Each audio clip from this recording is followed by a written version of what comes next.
She was a hard-working maid trying to support her brother through college, until a stolen watch and a false accusation threatened to destroy everything she'd built. He was a millionaire with walls around his heart, wounded by past betrayals, and blind to the truth standing right before him.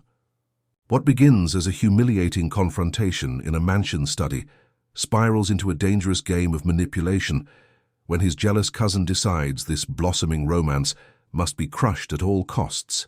As secrets emerge from security footage and diamond bracelets mysteriously disappear, both Nia and Ethan must decide if their pride is worth sacrificing the one thing their wounded hearts truly need.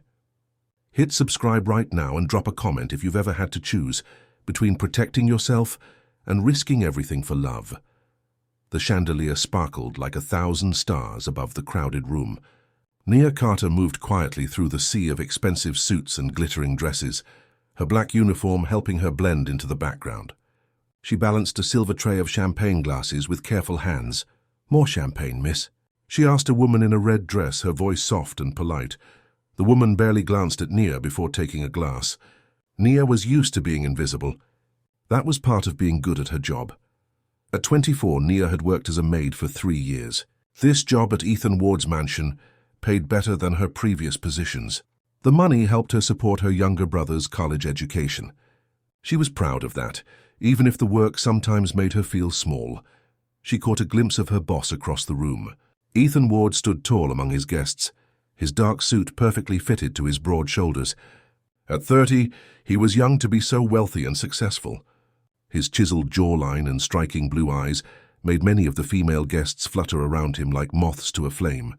But he never smiled. Not really. His lips might curve upward when greeting someone, but the warmth never reached his eyes. Mrs. Dalton, the head housekeeper, appeared at Nia's side. "Mr. Ward needs another bottle of the French champagne from the cellar," she whispered. Her grey hair was pulled back in a tight bun, and her sharp eyes missed nothing. "Right away," Nia nodded, slipping toward the kitchen. As she passed through the crowd, she noticed a man watching her. He looked like Ethan, same tall build and sharp features, but younger with a smirk that made her uncomfortable. Mark Ward, Ethan's cousin. He'd been staying at the mansion for nearly a month. In the wine cellar, Nia carefully selected the bottle Mrs. Dalton had requested. The cold air felt good after the stuffiness of the crowded party. She took a moment to close her eyes and roll her shoulders, releasing some tension. Taking a break? Nia's eyes flew open. Mark Ward leaned against the doorframe, that same smirk on his face. "Just getting champagne for your cousin," she answered, keeping her voice professional despite her discomfort. Mark stepped closer. "You're different from the other staff. You've got presence." Nia clutched the champagne bottle tighter. "I should get back upstairs, sir." "Sir?" Mark laughed. "I'm barely older than you. Call me Mark." "That wouldn't be appropriate, Mr. Ward." Nia moved toward the door, but Mark blocked her path. "What's your name again?" he asked. "Nia Carter. Pretty name." "Suits you." His eyes traveled over her in a way that made her skin crawl. "Excuse me," she said firmly, slipping past him. She felt his eyes on her back as she hurried up the stairs. When she returned to the party, she found Ethan looking around with a concerned expression. She approached him with the champagne.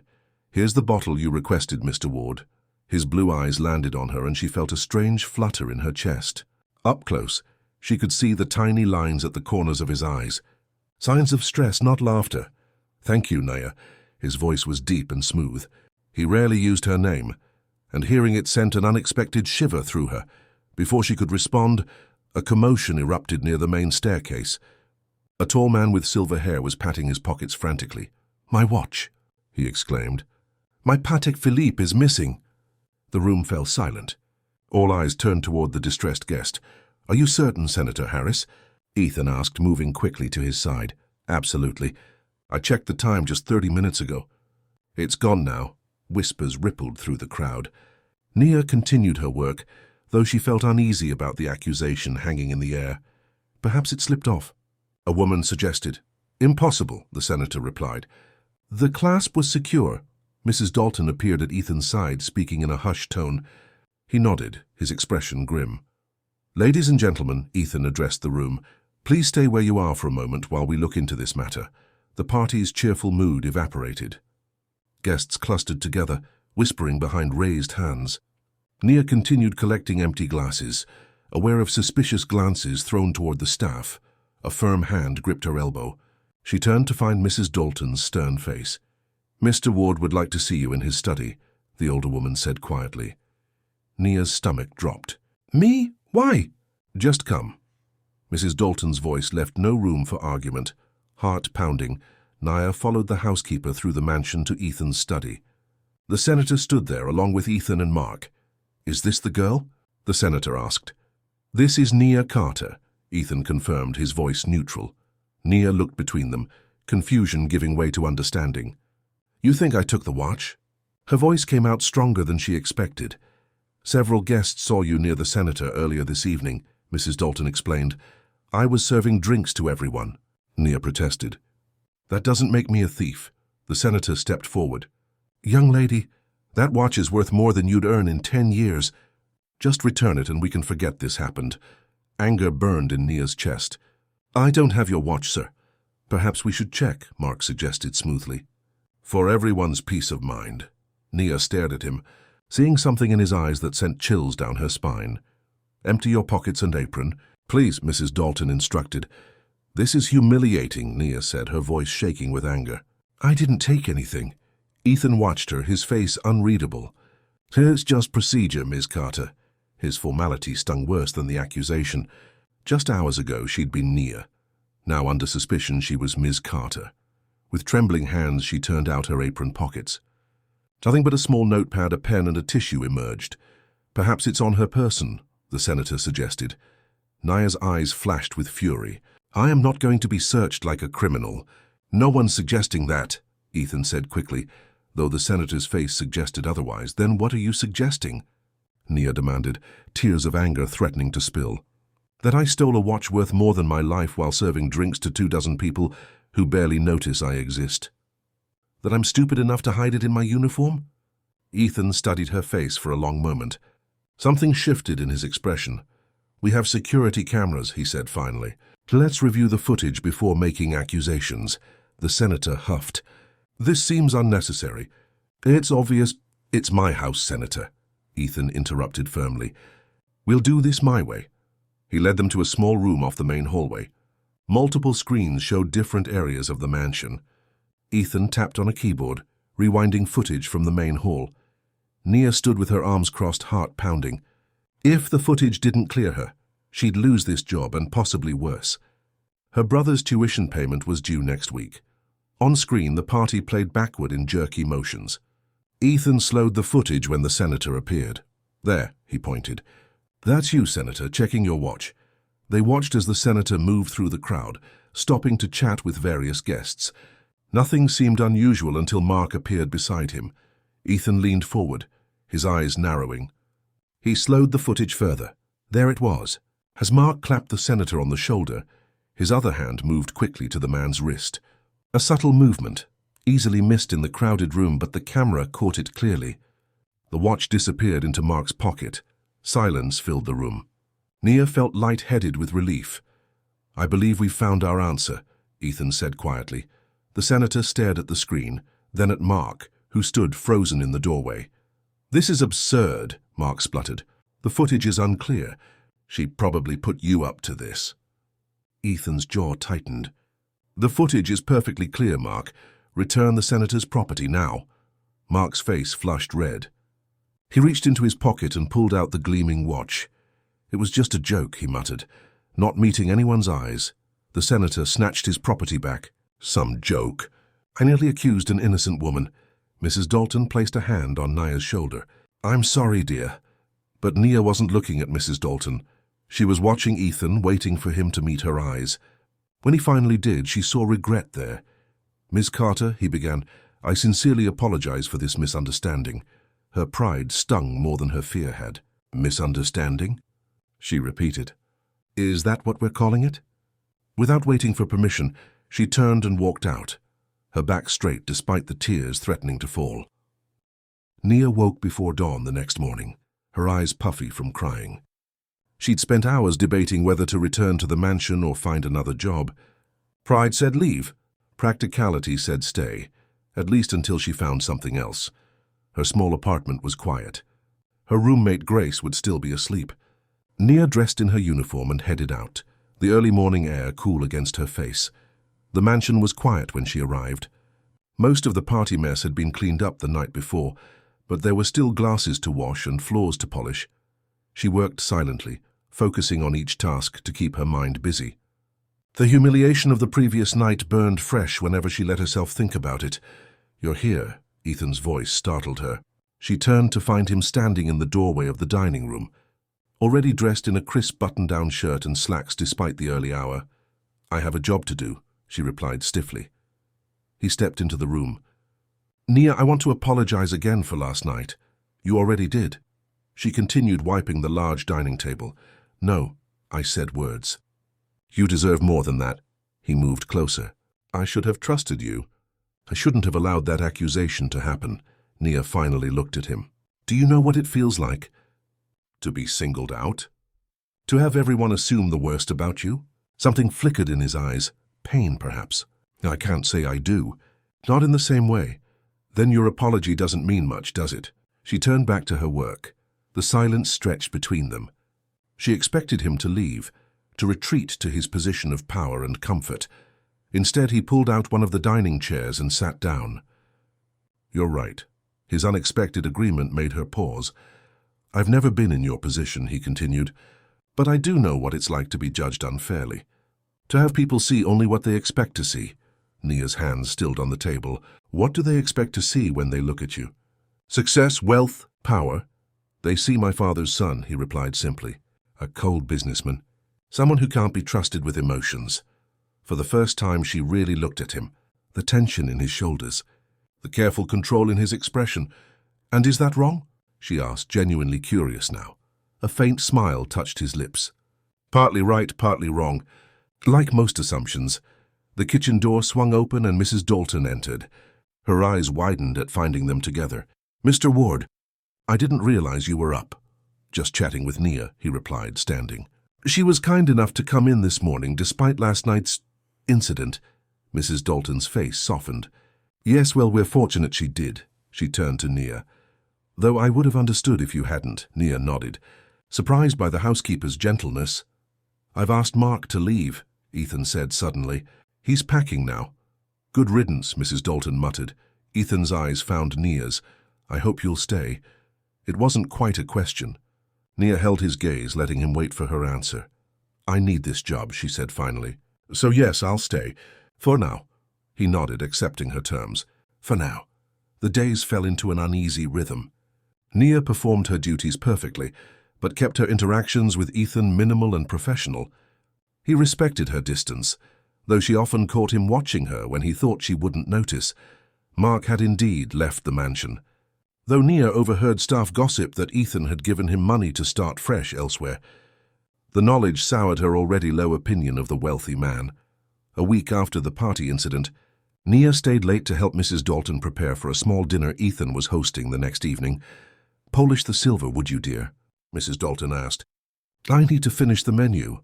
Nia nodded, gathering the items and taking them to the small staff room off the kitchen. The work was tedious but soothing. She hummed softly as she polished each piece to a bright shine, lost in thought. She didn't notice someone enter the room until a shadow fell across the table. That's a pretty song. She looked up to find Ethan standing there. He'd loosened his tie and rolled up his shirt sleeves. Without his usual formal attire, he looked younger, less intimidating. "My mother used to sing it," she replied, returning to her polishing. He watched her hands move over the silver. "You're good at that." "I've had practice." A silence fell between them, less tense than before, but still not comfortable. "How long have you worked as a housekeeper?" he asked. 3 years. "Before that, I waited tables, worked retail, did office temp work, whatever paid the bills. And before that?" Nia hesitated, then shrugged. "College." "For a while. What did you study?" "Nursing. I completed 2 years before I had to drop out." His eyebrows rose slightly. "Why did you leave?" Nia put down the serving spoon she'd been polishing. "My mom got sick. Cancer. I needed to work full-time to help with bills." Understanding dawned in his eyes. "I'm sorry. Is she passed away last year?" Nia picked up another piece of silver, needing something to do with her hands. After she died, I thought about going back to school, but by then my brother was starting college. One of us should get to finish. Ethan was quiet for so long that Naya finally looked up. He was studying her with an expression she couldn't read. "Your brother is lucky to have you," he said finally. "It's not about luck. It's about family.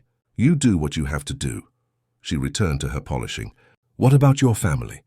Besides your cousin, I mean." Something shuddered in Ethan's expression. "My parents died in a car accident 8 years ago. I have a younger sister who lives in Europe." "I'm sorry about your parents," Nia said softly. He nodded once, acknowledging her sympathy. "Mark is the only other family I have nearby, which is why I keep giving him chances, I suppose. Even after what he did. Especially after what he did." Ethan leaned against the doorframe. "Family is complicated." Nia thought of her brother, how hard he worked at school, how grateful he was for her support. "It doesn't have to be. Not if there's respect. Is that what's missing between Mark and me? Respect? Among other things, I'd guess." Nia lined up the polished pieces neatly. "Trust, honesty, basic decency." A smile touched Ethan's lips. "You don't mince words, do you?" "Can't afford to." She stood, gathering the polished silver. "Time is money, and I don't have much of either to waste." As she moved to pass him in the doorway, he stepped aside, but not quite far enough. Their arms brushed, a brief touch that shouldn't have meant anything. But Nia felt a jolt of electricity that made her nearly drop the silver. From Ethan's sudden intake of breath, she knew he'd felt it too. "Excuse me," she murmured, hurrying past him to the kitchen. Her heart raced as she placed the silver on the counter for Mrs. Dalton to inspect. "Beautiful job," the older woman approved. "You can go home now, dear. It's getting late." Nia nodded gratefully, untying her apron. As she headed for the staff exit, she heard voices from Ethan's study. One was clearly Ethan's, raised in anger. The other was all too familiar. Mark had returned. Curious despite herself, Nia paused near the partially open door. "Totally humiliated me," Mark was saying. "Your precious maid saw everything."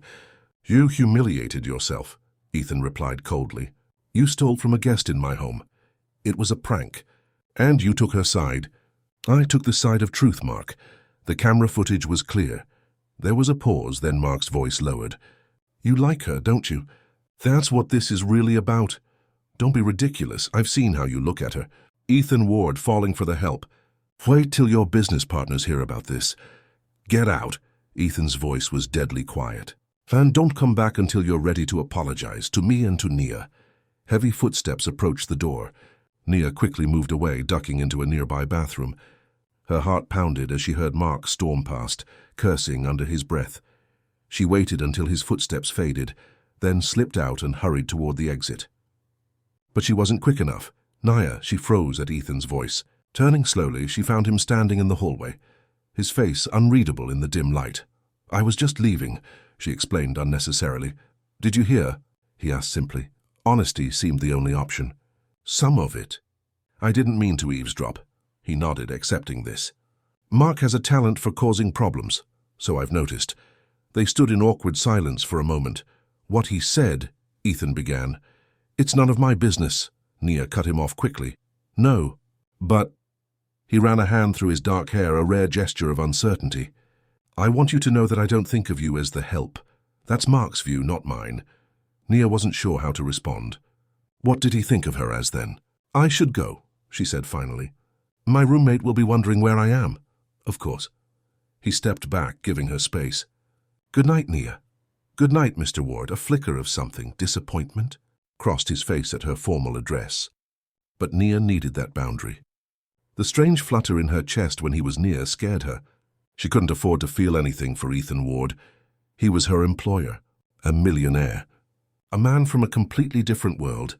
And yet, as she walked to the bus stop, she couldn't stop thinking about the warmth in his blue eyes when he talked about family, or the electricity she'd felt when their arms touched. For the first time since the party incident, Nia felt truly conflicted about her job at the Ward mansion. Not because of hurt pride or humiliation, but because of feelings she hadn't expected and couldn't afford to explore. As the bus arrived, she made a firm decision. Keep her distance. Focus on work. Remember her priorities. Her heart, however, wasn't listening. 2 weeks passed. Autumn painted the trees around Ethan's mansion in brilliant oranges and reds. Nia found herself settling into a new routine, though she still kept her guard up around Ethan. One evening, as she finished mopping the kitchen floor, she heard footsteps behind her. "Don't step there," she warned without looking up. "It's still wet." "I wouldn't dream of ruining your hard work." Ethan's deep voice made her turn. He stood in the doorway, casual in jeans and a dark sweater. It was the most relaxed she'd ever seen him dressed. "Working late?" she asked, wringing out her mop. "Conference calls with Tokyo." He rolled his shoulders, trying to work out stiffness. "You're here late, too." Mrs. Dalton needed help with deep cleaning. Nia glanced at the clock on the wall. "Nearly 10. "I'm almost done." Ethan leaned against the counter. "Have you eaten?" The question caught her off guard. "Not since lunch. Neither have I. Would you—" He hesitated, seeming almost nervous. "Would you like to join me for some tea? Maybe a sandwich?" Nia's first instinct was to refuse. Keeping her distance from Ethan had been her plan. But hunger and curiosity won out. "Okay." She put away her cleaning supplies. "Let me wash up first." When she returned to the kitchen, Ethan had set out bread, cheese, and cold cuts on the counter. A kettle whistled on the stove. "I'm not much of a cook," he admitted, "but I can manage tea and sandwiches." "Better than me," Nia smiled. "I burn water." He laughed, a genuine laugh that transformed his face. The sound warmed her more than she wanted to admit. They assembled sandwiches side by side, their movements awkward at first, then settling into a comfortable rhythm. Ethan poured tea into 2 mugs while Nia sliced the sandwiches. "Shall we sit in the breakfast nook?" he suggested. "It's more comfortable than standing." The small table tucked into the kitchen's bay window offered a cozy spot away from the mansion's grandeur. Outside, the garden was silver blue in the moonlight. "Beautiful night," Nia commented, sipping her tea. "It is." But Ethan wasn't looking at the garden. He was watching her. Nia felt heat rise to her cheeks. "So, Tokyo, what business do you have there?" "Hotel development." He took a bite of his sandwich. "My company builds luxury resorts. That explains this place." She gestured to the mansion around them. "Actually, I grew up here. It was my parents' house." Nia heard the subtle shift in his tone. "You must miss them." He nodded, his eyes drifting to the window. "Every day. My father built the company from nothing. He expected me to take over someday, but not so soon." "How old were you when they died?" 22. Just finished business school." He twisted his mug between his hands. "I had to grow up fast." Nia understood that feeling all too well. Sometimes life doesn't give us a choice. Their eyes met across the table, and something passed between them, a recognition of shared experience despite their different worlds. "Tell me about your brother," Ethan said. Nia's face softened. "Jamal. He's 20, studying computer science. Smart as they come. Got scholarships, but they don't cover everything. You're proud of him, more than anything," she smiled. "He's going to have the life our parents dreamed of for us." "And what about your dreams, Nia?" The question hung in the air between them. Before she could answer, heavy footsteps sounded in the hallway. "Well, isn't this cozy?" Mark stood in the doorway, his eyes moving from Nia to Ethan with a mocking smile. "What are you doing here, Mark?" Ethan's voice was cold. "Can't a man visit his favorite cousin?"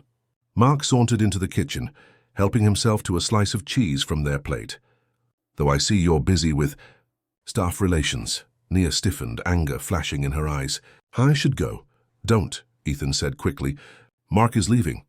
"Actually, I just arrived." Mark dropped into a chair at their table. "I need a place to crash for a few days." "After what happened last time?" "I don't think so." Mark's smile faded. "Come on, E, I messed up, I know. But we're family." Nia stood, gathering her empty mug. "This is between you two. He'll head home." "Nia," Ethan began, but she shook her head. "It's late anyway." "Thanks for the sandwich." She felt both men's eyes on her as she left the kitchen. Mark's mocking, Ethan's regretful. Her peaceful evening shattered. Nia changed out of her uniform quickly and headed for the bus stop. The next morning, Nia arrived to find Mrs. Dalton in a state. "He's back," the housekeeper hissed, pulling Nia into the laundry room. "Mark, after what he did." "I know," Nia sighed.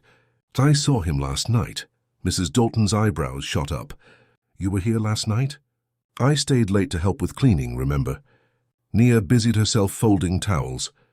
"Mr. Ward and I happened to have a late snack at the same time." "Mr. Ward and you?" Mrs. Dalton trailed off, studying Nia's face. Be careful, dear. What do you mean? I've worked for the Ward family for 30 years. I've seen how men like them operate. Nia stopped folding. Ethan isn't like Mark. Perhaps not. Mrs. Dalton patted her hand. But there's still a world of difference between his life and yours. Don't forget that. The warning stuck with Nia throughout the day. She avoided the east wing where Ethan's office was located, focusing on her duties in other parts of the house. Late afternoon found her dusting the library shelves. The room was her favorite in the mansion. Warm wood paneling, comfortable leather chairs, and floor-to-ceiling books. Sometimes when her work was done, she'd borrow a novel to read on the bus ride home. She was reaching for a high shelf when the library door opened. Ethan entered, stopping short when he saw her. I didn't mean to disturb you, he said. You're not. It's your house. Nia continued dusting, painfully aware of his presence. Ethan moved to the window, looking out at the garden. About last night. You don't owe me any explanations, Mr. Ward.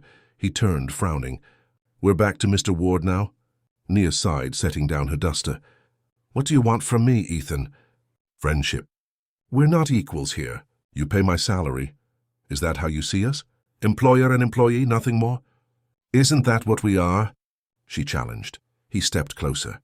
Is that all you felt last night? Before Mark interrupted? Her heart beat faster. What I feel doesn't matter. It matters to me. Another step closer. Why? Her voice was barely above a whisper. Because I can't stop thinking about you. He ran a hand through his hair, a gesture she now recognized as nervousness. Your strength.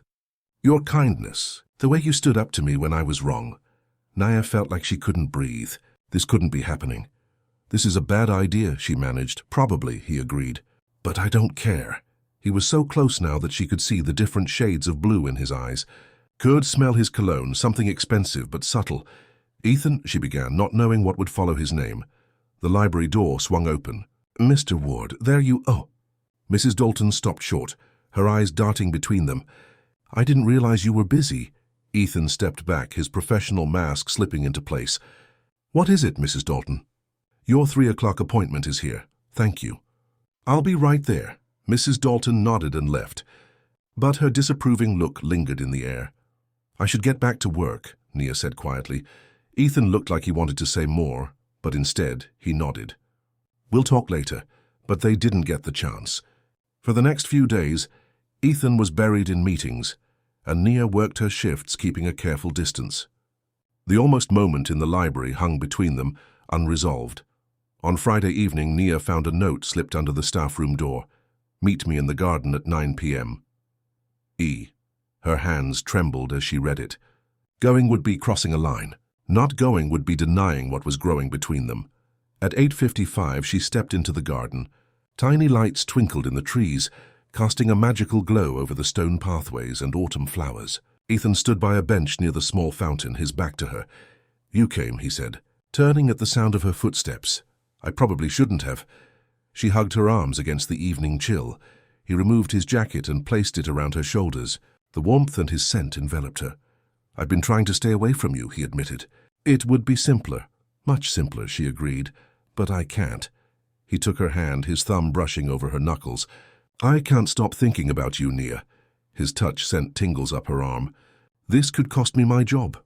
I would never let that happen. It's not just that. She pulled her hand away. People would talk. They'd assume things about me. About us? Let them talk, he stepped closer. I don't care what anyone thinks. That's easy for you to say. You're Ethan Ward, millionaire businessman. I'm just... Don't. His voice was fierce. Don't say you're just anything. You're everything. The words hung in the cool night air. Nia felt dizzy, like the ground was shifting beneath her feet. You barely know me, she whispered. I know enough.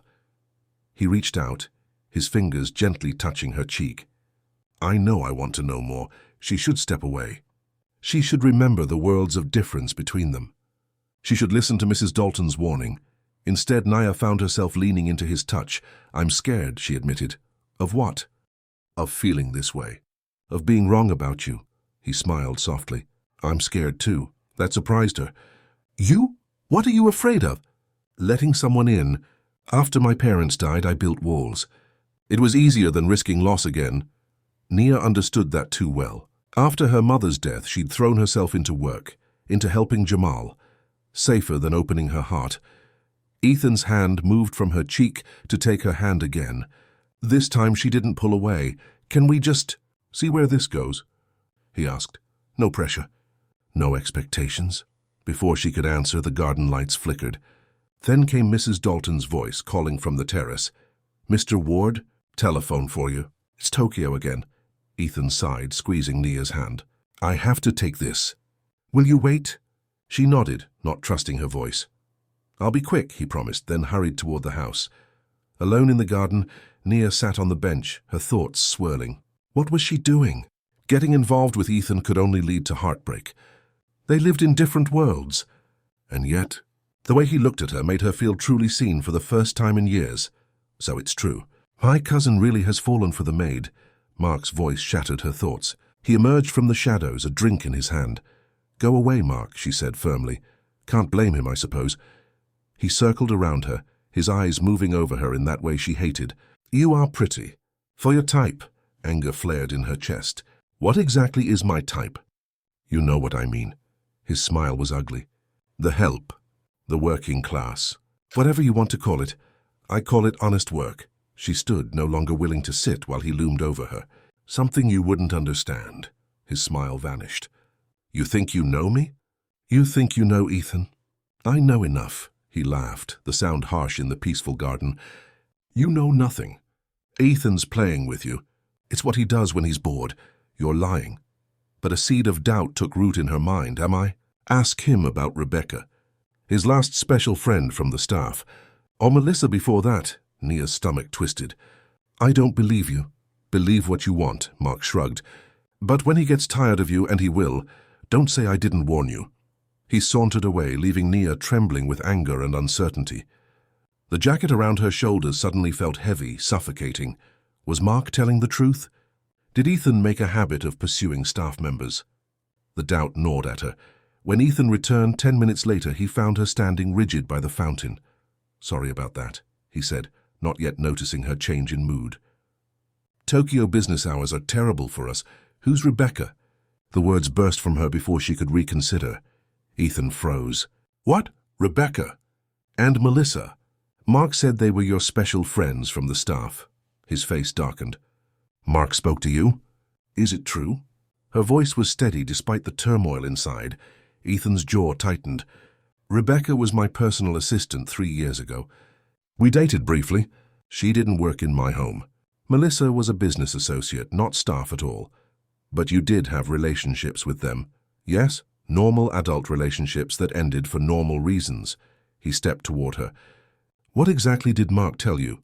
"That this is what you do when you're bored. Play with the help." Anger flashed in his eyes. "And you believed him? After everything he's done?" "I don't know what to believe," Nia said honestly. "I barely know you, Ethan. You know me better than most." He reached for her hand, but she stepped back. "I need time to think," she said. "This is all happening too fast." Disappointment crossed his face, but he nodded. "I understand. Take all the time you need." She slipped his jacket from her shoulders and handed it back. "Good night, Ethan."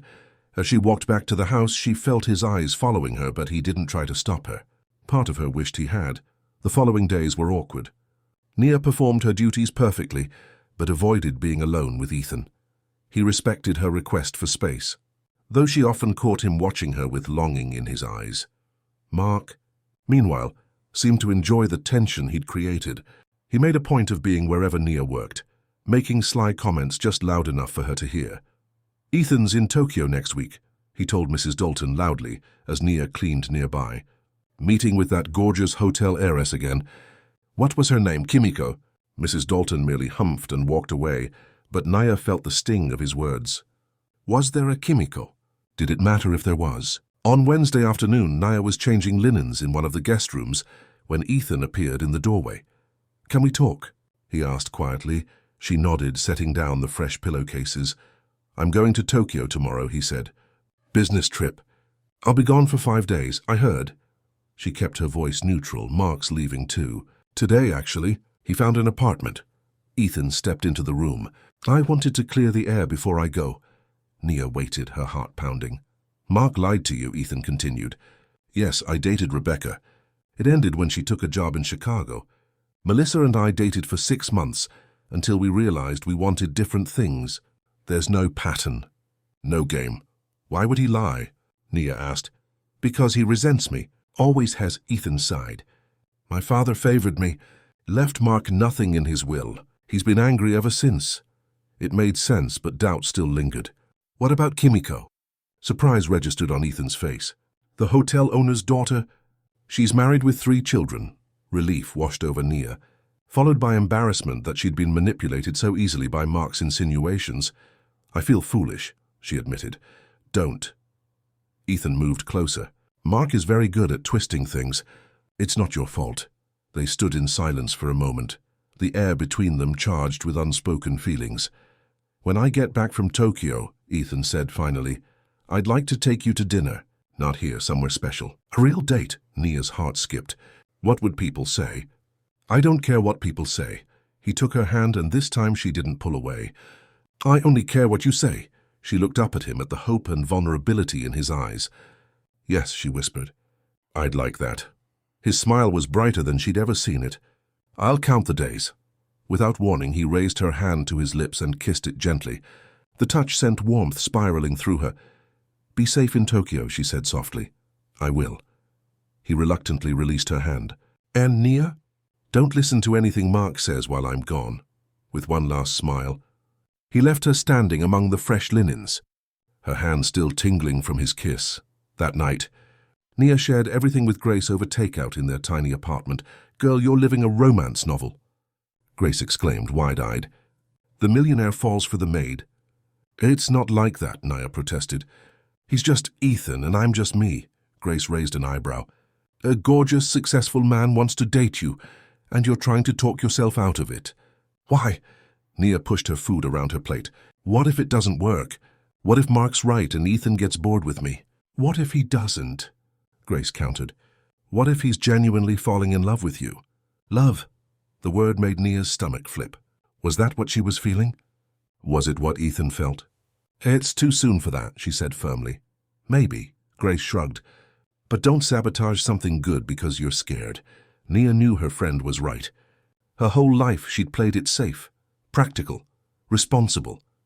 Maybe it was time to take a risk on something, someone, that made her heart race. The next few days passed in a blur of work and daydreams.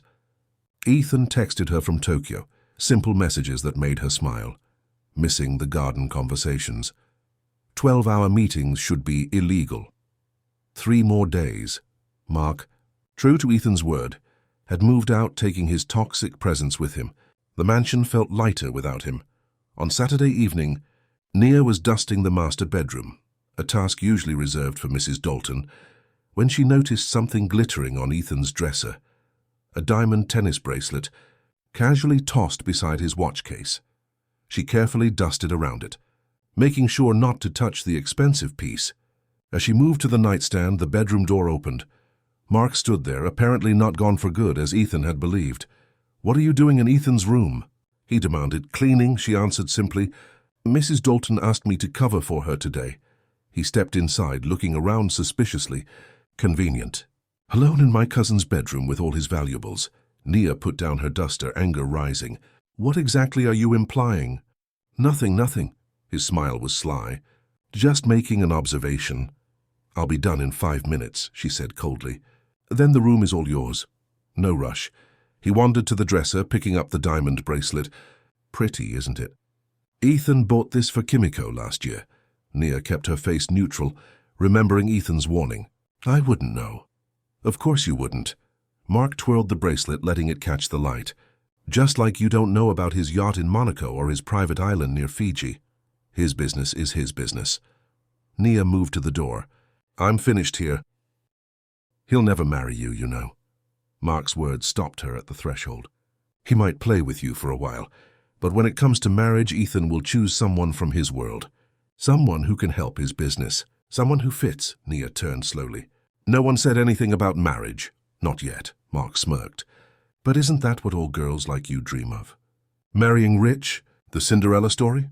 You don't know anything about me or what I dream of. Her voice shook with anger. I know, Ethan.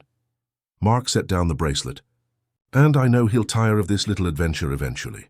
Nia walked out, refusing to give him the satisfaction of seeing how his words affected her. But as she headed downstairs, doubt crept in again. Was she setting herself up for heartbreak? Could something real exist between her and Ethan, with all their differences? She was so lost in thought that she didn't see Mrs. Dalton until they nearly collided at the bottom of the stairs. "Careful, dear," the housekeeper steadied her. "Where's your mind wandering?" "Sorry, Mrs. Dalton, just thinking." The older woman studied her face. "About Mr. Ward, if I had to guess," Nia sighed. "Is it that obvious?" "Only to someone who's known you both." Mrs. Dalton patted her arm. "Come have tea with me." "My feet are killing me." In the quiet kitchen over steaming mugs of tea, Mrs. Dalton surprised Nia. "I've known Ethan since he was born," she said. "Watched him grow up, lose his parents, take on responsibilities far too young." Nia listened, curious where this was heading. "He's a good man. Better than his father in many ways." The housekeeper sipped her tea. "But he's lonely. Has been for years. He has friends, business associates," Nia pointed out. "Not the same as having someone who sees him for himself, not his money or position." Mrs. Dalton set down her mug. "The way you do?" Nia's eyes widened. "You approve?" "I didn't at first," the older woman admitted. "Thought it would end badly for you both. But I've watched how he lights up around you. How you stand your ground with him. Maybe you're exactly what he needs." Tears pricked Nia's eyes at the unexpected support. "Mark thinks otherwise," Mrs. Dalton snorted. "Mark is a jealous fool. Always has been. Don't give his words space in your heart." They finished their tea in companionable silence, Nia feeling lighter than she had in days. Mrs. Dalton's approval meant more than she'd realized. The next morning, Sunday, Nia had just finished breakfast when her phone buzzed with a text from Ethan. "Coming home early. Landed an hour ago. Can't wait to see you." Her heart leapt. He wasn't due back until Monday night. She texted back, "Welcome home. I'm off today but can meet you this afternoon." His reply came quickly. "Perfect. Garden at 3. Nia spent far too long choosing her outfit, settling finally on a simple yellow sundress that Grace insisted brought out the warm undertones in her dark skin. She wore her hair down in natural curls, instead of the usual practical bun she wore for work. When she arrived at the mansion, she felt strangely nervous. This wasn't her arriving as staff, but as Ethan's, date? Friend? The uncertainty made her stomach flutter. The garden was even more beautiful in daylight.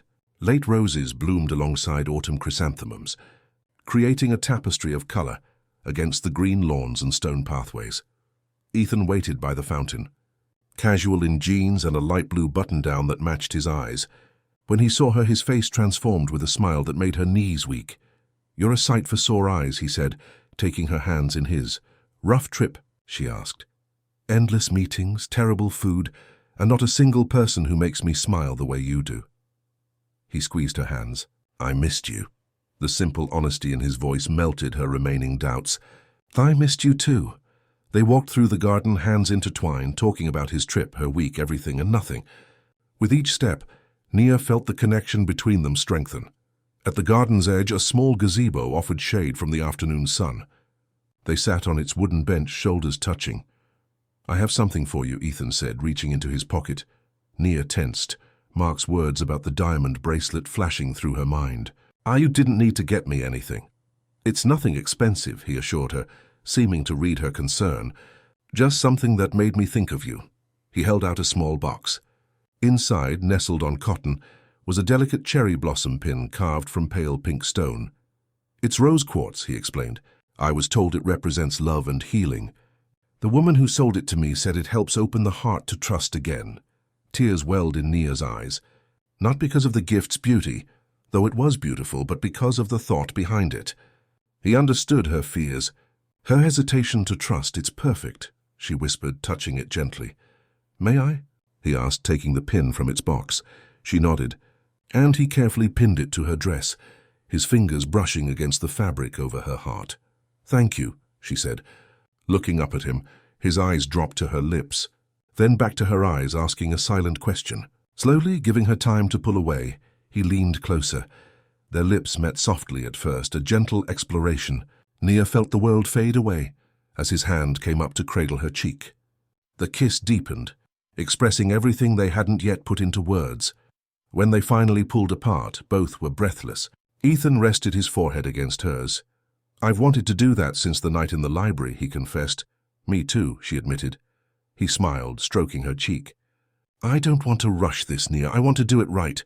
She nodded, grateful for his understanding. "One step at a time?" "One step at a time," he agreed, then kissed her again, more passionately this time. Lost in each other, neither noticed the figure watching from an upstairs window. Mark's face twisted with anger as he observed their embrace. He turned away, pulling out his phone. "It's time for Plan B," he muttered as he dialed. Monday morning found Naya floating on air as she arrived for work. Mrs. Dalton noticed. Immediately. "Someone had a good Sunday," she commented. With a knowing smile, Nia blushed, touching the rose quartz pin she'd attached to her uniform collar. "It was nice." Mrs. Dalton handed her a list of rooms to clean. "Well, keep your feet on the ground, dear. There's work to be done." Nia nodded but couldn't stop smiling as she gathered her cleaning supplies. Even the mundane task of dusting seemed lighter today. She was vacuuming one of the guest rooms when she felt someone watching her. Turning, she found Mark in the doorway. Her happiness dimmed. "What do you want, Mark?" "Just checking on the staff." His smile didn't reach his eyes. "Ethan's out at meetings all day. He left me in charge." "I highly doubt that," Naya replied, turning the vacuum back on. Mark stepped into the room, raising his voice over the noise. "By the way, you should know, a valuable bracelet is missing from Ethan's room." Nia switched off the vacuum, her blood running cold. "What? A diamond tennis bracelet, worth about $50,000. He watched her face carefully. "Know anything about it?" "No." Her voice was firm despite her racing heart. "I haven't been in his room since Saturday when I dusted." Funny coincidence. Mark crossed his arms. "That's when it went missing. I didn't take anything. Anger replaced her fear. And Ethan would never believe I did." "Maybe not." Mark shrugged. "But the police might have questions. Are you threatening me?" "Just stating facts." He moved closer. Unless what? "Unless you end whatever this is with my cousin." His voice hardened. "Leave this job. Leave Ethan alone." Nia stared at him in disbelief. "You're blackmailing me. I'm offering you a way out before things get complicated." Mark smiled coldly. The bracelet reappears, no questions asked. "You walk away with your record clean." "Get out," Nia said, her voice shaking with fury. "Get out before I call Mrs. Dalton." "Think about it," Mark said as he backed toward the door. "You have until tomorrow." When he was gone, Nia sank onto the bed, her legs suddenly weak. The missing bracelet, the one she'd seen on Ethan's dresser. The one Mark had handled while she was in the room. He'd planned this, set her up, and now he was using it to drive her away from Ethan. Should she call Ethan? Tell him what Mark had done. But what if Mark had already spoken to him, planted seeds of doubt? The memory of the theft accusation at the party came rushing back. How quickly suspicion had fallen on her then. Would history repeat itself?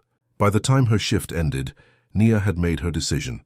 She wouldn't let Mark manipulate her. She'd tell Ethan everything, but when she tried calling him, her call went to voicemail. She left a message asking him to call her back, trying to keep the urgency from her voice. Hours passed with no return call. Night fell.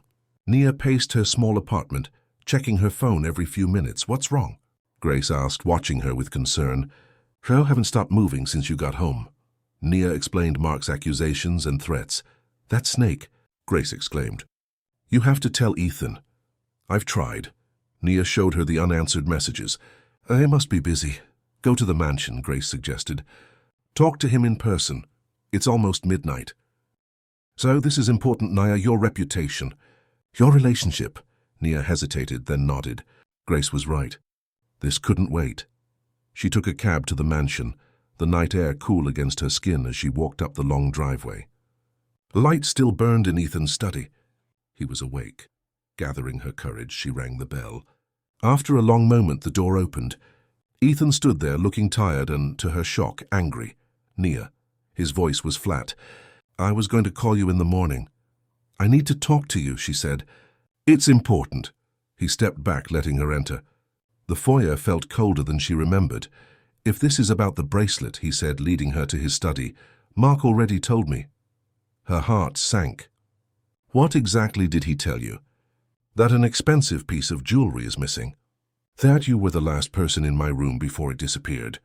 Ethan's face was unreadable. And you believe him? The question came out sharper than she intended. Ethan sighed heavily. I don't know what to believe. The bracelet is definitely gone.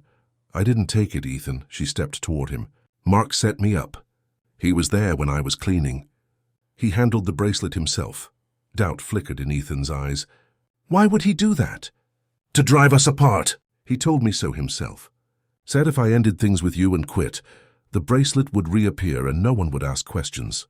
Ethan's jaw tightened. That sounds like Mark. Relief washed over her. You believe me? I want to. He ran a hand through his hair. But Nia, you have to understand. I've known Mark my whole life. He's family. Despite his flaws. The relief froze, replaced by a chill of disbelief. And what am I to you? Ethan reached for her hand, but she pulled back. Nia, please. This isn't about not trusting you.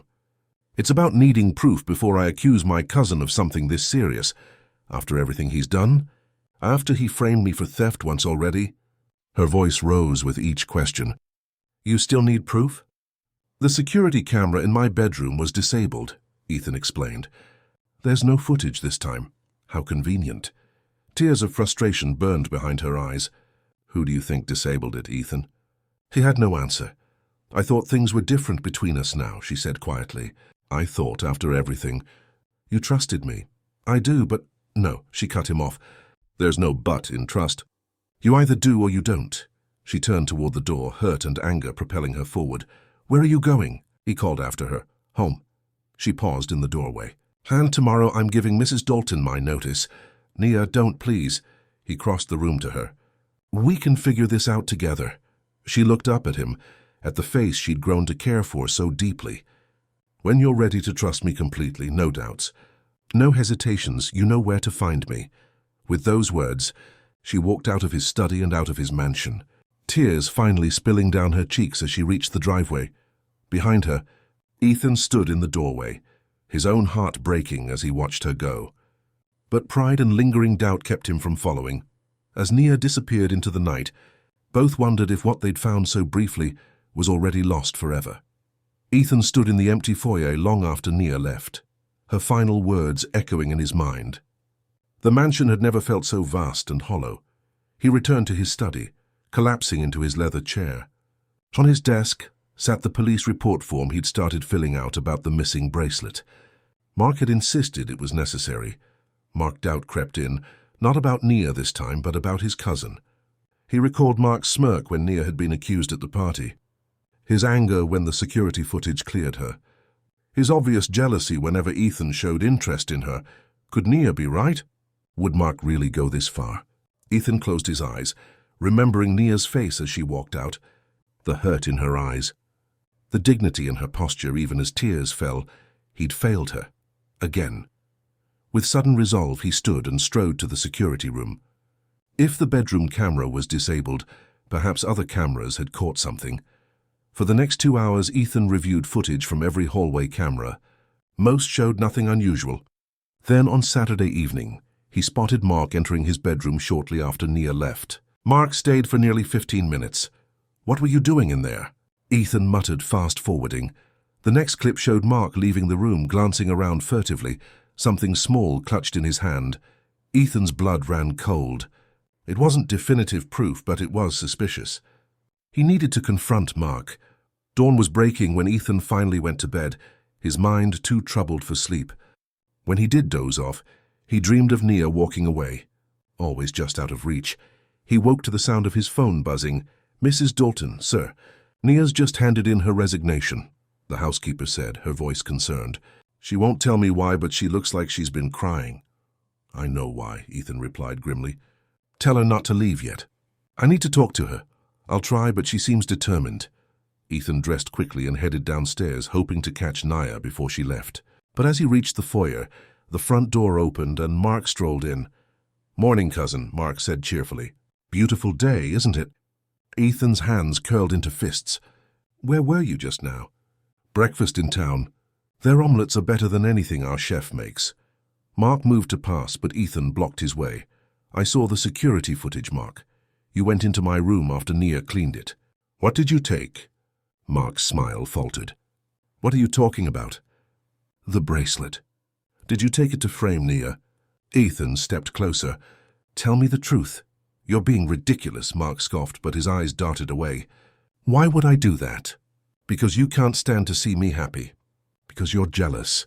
Ethan's voice rose with each word. Because you've always wanted what I have without working for it. Mark's face darkened. You think you've earned everything you have? You were handed a company because you were born first. I'm just as much a ward as you are. This isn't about the company, Ethan shouted. It's about Nia. Did you take the bracelet to frame her? A calculating look crossed Mark's face. And if I did? What would you give me to make it reappear? The confirmation hit Ethan like a physical blow.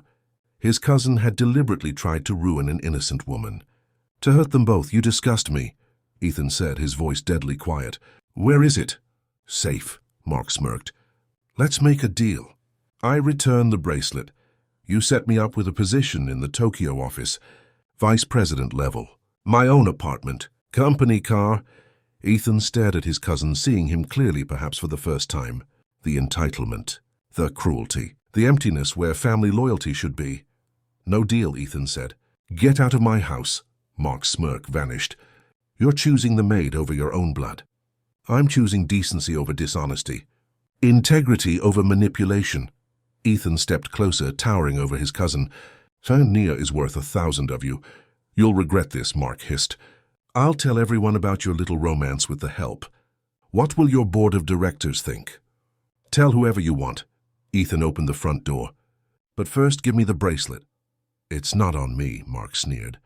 And you'll never find it. Then I'll call the police. Have you arrested for theft? Mark's face paled. You wouldn't. Try me. They stared at each other, years of resentment crackling between them. Finally, Mark reached into his inner jacket pocket and pulled out the diamond bracelet. Take it, he spat, throwing it at Ethan's feet. It's not worth my freedom. Ethan picked up the bracelet. Now get out. And don't come back. This isn't over, Mark warned as he backed toward the door. Yes, it is, Ethan said with finality. Goodbye, Mark. He closed the door on his cousin's angry face, feeling both relief and sadness. A family tie severed, perhaps forever. But it was necessary.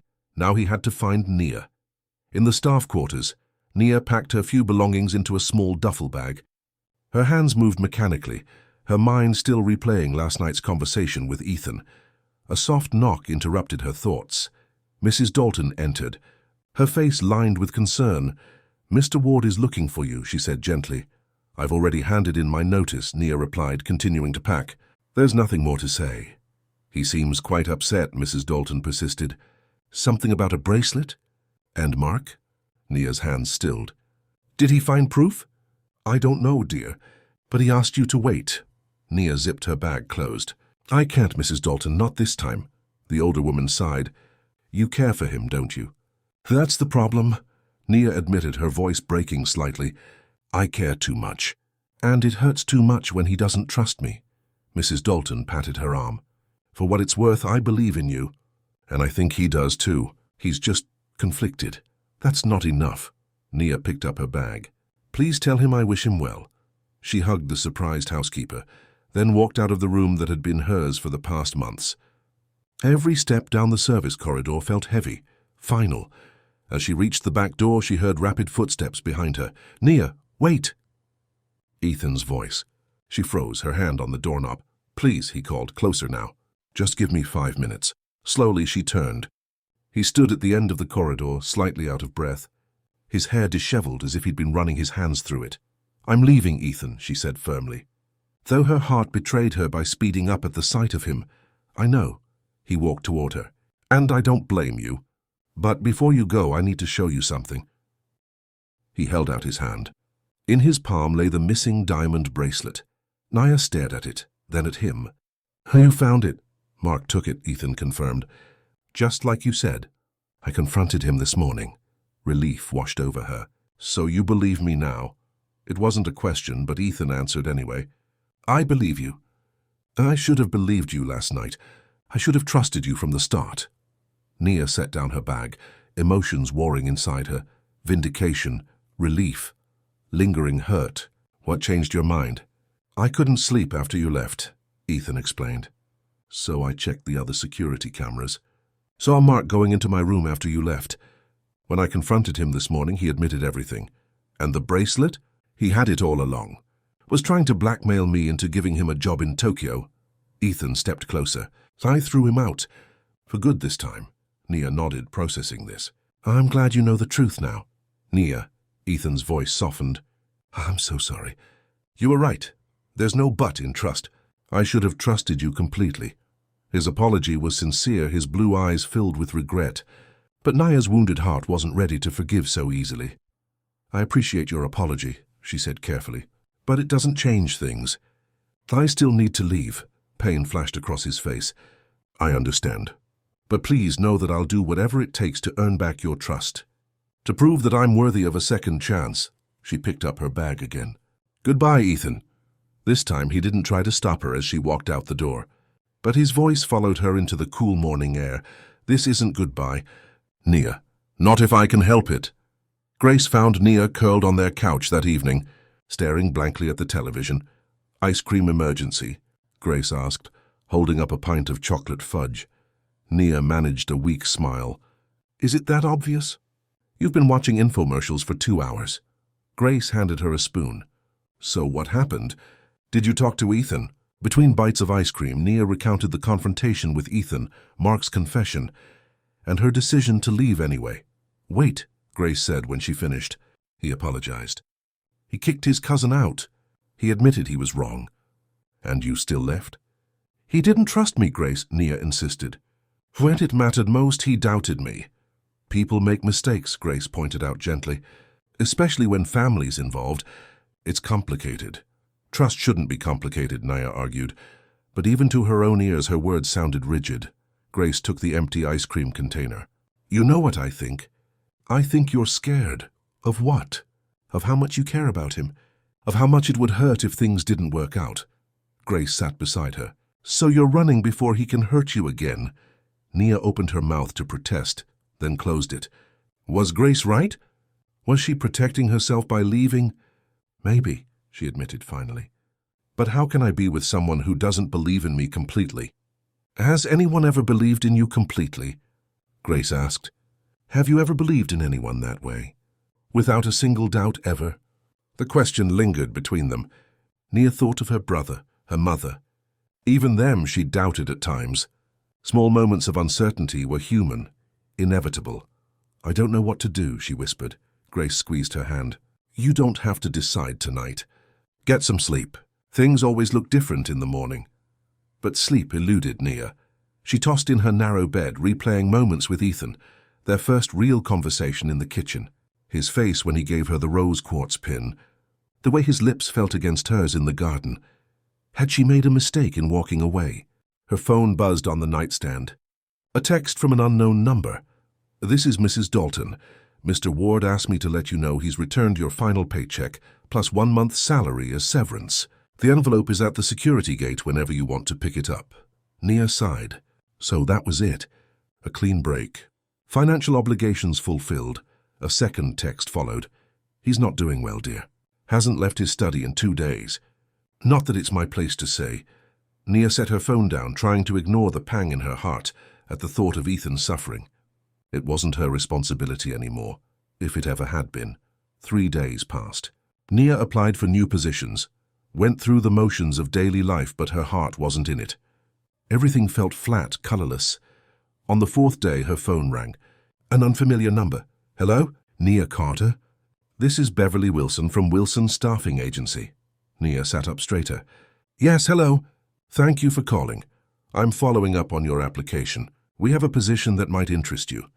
An estate manager for a family in the suburbs. Live-in position, generous salary, health benefits. That sounds promising, Nia said, grabbing a pen to take notes. The interview is tomorrow at noon if you're available, Beverly continued, at our downtown office. I'll be there, Nia confirmed, writing down the address. After hanging up, she felt a flicker of hope. A new job, a fresh start. Maybe this was exactly what she needed to move on from Ethan. That evening, she laid out her best interview outfit, a navy blue dress, modest but flattering, and the small pearl earrings her mother had given her for college graduation. As she was polishing her shoes, Grace burst into the apartment, eyes wide with excitement. "You're not going to believe this," she exclaimed, waving her phone. "Have you been online today?" "No, why?" Nia asked, confused by her roommate's agitation. "Ethan Ward is trending, look." Grace thrust her phone at Nia. On the screen was a news article with the headline, "Hotel magnate Ethan Ward makes shocking announcement at staff meeting." With trembling fingers, Nia scrolled through the article. According to unnamed sources, Ethan had gathered his entire household and office staff for an unprecedented meeting. There he had publicly apologized for allowing false accusations against a former employee and announced a new company policy on workplace respect and trust. "He didn't use your name," Grace pointed out. "But it's obviously about you." Nia read further. The article mentioned that Ward had also fired a family member from the company for ethical violations, a move that had shocked business insiders. "There's more," Grace said, taking back her phone. "Social media is blowing up with people who were at the meeting. Apparently he got really emotional." She pulled up a post from someone claiming to be a Ward Enterprises employee. "Never seen the boss like this. Said he'd made the biggest mistake of his life by not trusting someone who deserved his complete faith. Said he'd spend the rest of his life making it right if given the chance." Nia's heart pounded. A public apology. A declaration of intent. He was doing exactly what she had asked for, showing that he trusted her completely, without reservations, no matter what others might think. "He's fighting for you," Grace said softly. "What are you going to do?" Before Nia could answer, her phone buzzed with a text. "Mrs. Dalton again. He's called another meeting. Tomorrow at 10 a.m. everyone will be there. He asked me to invite you. Please come, dear. It's important." Grace read the message over her shoulder. "Well, will you go?" Nia bit her lip, torn between pride and longing. "I have that job interview at noon." "The interview can wait," Grace insisted. "This can't. What if it's not what I think? What if I go and make a fool of myself? What if it's exactly what you think, and you miss your chance at true love?" Grace countered. "Isn't that worth the risk?" Nia stared at the text, remembering Ethan's parting words. "This isn't goodbye, Nia, not if I can help it." "Okay," she whispered, her decision made. "I'll go." The next morning, Nia dressed carefully in a simple but elegant red dress, the color of courage, her mother used to say. She pinned the rose quartz cherry blossom to her collar, its pink stone catching the light. The taxi ride to the Ward mansion felt both endless and too short.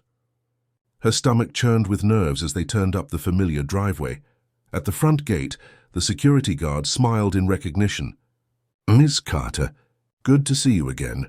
She nodded, too nervous to speak. As the taxi continued to the main house, she saw an unusual number of cars parked in the circular drive. Whatever meeting Ethan had called, it was larger than she'd expected. The front door stood open. Taking a deep breath, Nia stepped inside the mansion that had been her workplace, the setting of her heartbreak, and possibly, if she dared to hope, the place where love might be rekindled. The sound of voices drew her to the grand living room, a space normally reserved for Ethan's most important gatherings. As she approached, the voices quieted. She hesitated at the doorway, then slowly pushed it open. The room was packed. Staff members from every department stood in clusters. Office workers she recognized from brief visits to Ethan's company headquarters. Even some of the regular party guests she'd served drinks to months ago. And at the front of the room, standing tall but visibly nervous, was Ethan. His eyes found hers immediately, as if he'd been waiting, hoping. The relief that washed over his face was almost painful to witness. "Nia," he said, her name carrying clearly in the suddenly silent room. "You came." All eyes turned to her. Whispers rippled through the crowd. Nia felt heat rise to her cheeks, but she held her head high, walking slowly toward the front of the room. "Mrs. Dalton said it was important," she replied, stopping a few feet from him. Ethan nodded, then turned to address the assembled crowd. "Thank you all for coming. Many of you know Nia Carter. Until recently, she worked here as a member of our household staff." More whispers. Nia fought the urge to look down. "What most of you don't know," Ethan continued, "is that Nia was twice falsely accused of theft in this house. The first time, security footage cleared her. The second time he paused, his voice tightening with emotion. The second time I failed her. Despite knowing her character, despite having evidence of her honesty, I allowed doubt to creep in. I didn't give her the trust she deserved. The room was utterly silent now. I've asked you all here today for 2 reasons, Ethan said. First, to publicly clear Naya's name and reputation. The items in question were taken by my cousin, Mark Ward, who has been dismissed from the family business. Nia Carter is entirely innocent, and anyone who suggests otherwise will answer to me. The conviction in his voice sent chills down Nia's spine. Never had she heard him speak with such authority and passion. The second reason, he continued, turning to face her directly, is more personal. Ethan stepped toward her, close enough now that she could see the nervous pulse at his throat. Nia, he said, his voice softening, I wronged you. Not just once, but twice. I allowed suspicion to cloud my judgment. I let my complicated relationship with my cousin influence how I treated someone innocent and good. Tears pricked at Nia's eyes, but she blinked them back, determined to maintain her composure before this crowd. You told me that trust has no but, Ethan said. You were right. And when you walked away, you took my heart with you. A collective sigh went through the room. Someone in the back let out a quiet awe. I know I don't deserve a second chance, Ethan continued, but I'm asking for one anyway. In front of all these witnesses, because I want everyone to know how much I respect you, how much I admire your strength and dignity, how much I care for you. He seemed to catch himself, perhaps aware of the public setting, but his eyes said what his words didn't. I understand if you can't forgive me yet, he added softly, but I hope you'll give me the chance to earn back your trust, day by day, for as long as it takes. The room held its collective breath, waiting for her response. Nia felt a lifetime of emotions pass through her in that moment. Hurt, pride, fear, hope, and underneath it all, the steady beat of her heart, whispering what she already knew. She loved him. Despite everything, perhaps because of everything, the conflict that had forced them both to grow to see each other clearly. Trust takes time to rebuild, she said finally, her voice steady despite her racing heart. But I'm willing to try if you are. The smile that bloomed on Ethan's face was like sunrise breaking through clouds. Without hesitation, he closed the distance between them, taking her hands in his. I will spend every day proving worthy of that chance, he promised, loud enough for everyone to hear. Then, lowering his voice for her alone, he added, I love you, Nia Carter. I think I have since the moment you stood up to me after the party. The words struck her like lightning, illuminating everything. I love you too, she whispered back. Even when I tried not to. Someone started clapping. Then another person joined in. Soon the entire room erupted in applause, startling them both back to awareness of their audience. Ethan laughed, a sound of pure joy that Nia had rarely heard from him. Keeping one of her hands firmly in his, he turned to address the crowd. Thank you all for witnessing this moment. You're dismissed to return to your duties, with the rest of the day off. Paid. Cheers replaced the applause as people began filing out, many stopping to congratulate them or introduce themselves to Nia. Mrs. Dalton approached with tears in her eyes, hugging Nia tightly. I always knew you were special, the housekeeper whispered. He's a better man with you. When the room finally emptied, leaving them alone, Nia turned to Ethan. That was quite a gesture, she said, still trying to process everything that had happened. Too much? He asked, suddenly uncertain. I wanted to make sure you knew how serious I am. It was perfect, she assured him. Unexpected, but perfect. Relief crossed his face. I was so afraid you wouldn't come. I almost didn't, she admitted. Pride is a hard thing to overcome. Trust me, I know. He touched the rose quartz pin at her collar. You're wearing it. It reminded me of what you said, about opening the heart to trust again. She covered his hand with hers. I want that, Ethan, but it won't happen overnight. I know. He nodded solemnly. We'll take it slow. Do this right. One step at a time, she agreed, echoing their words from the garden. He smiled, bringing her hand to his lips. I've missed you. These past days without you, the house felt empty. I felt empty. I missed you too, she confessed. More than I wanted to. Will you have lunch with me? He asked. We can talk. Really talk? About everything. Nia's eyes widened as she remembered. Oh, my interview. It's at noon. Ethan checked his watch. It's only 10:30. Where's the interview? Downtown. Wilson Staffing Agency. For an estate manager position. Something flickered in his eyes. Estate manager. That's a step up from housekeeper. I have management experience from before, she explained. When I worked in the nursing home administration. He nodded thoughtfully. You should go to the interview. His support surprised her. You think so? Absolutely. You're qualified and it sounds like a good opportunity. His eyes held hers. Whatever happens between us, I want you to pursue your dreams, Nia. I'd never want to hold you back. The genuine support in his voice touched her deeply. This was a different Ethan from the guarded man she'd first met. More open, more vulnerable. Thank you, she said softly. That means a lot. He glanced at his watch again. We have time for coffee before your interview, if you'd like. My driver can take you downtown afterward. I'd like that, she agreed. As they walked toward the kitchen, hands still intertwined, Nia felt a sense of rightness settle over her. There were still conversations to be had, trust to rebuild, logistics to figure out. But for the first time, the future seemed full of possibilities rather than obstacles. In the sunny kitchen, the place where they'd first begun to see each other as people, not just boss and employee, they sat close together, talking softly over steaming mugs of coffee. Tell me more about this job, Ethan said, genuinely interested. What would your responsibilities be? Managing the household staff, overseeing the property maintenance, coordinating events. Nia sipped her coffee. Similar to what Mrs. Dalton does here, but with more authority. You'd be excellent at that, he said with conviction. You have a natural grace under pressure, and you're not afraid to speak up when something's wrong. She smiled at his assessment. I do like organizing things, making sure everything runs smoothly. And the family? Do you know anything about them? Not much. The agency didn't say, just that it's a live-in position in the suburbs. A thought occurred to her. I'd be leaving the city. We'd be further apart.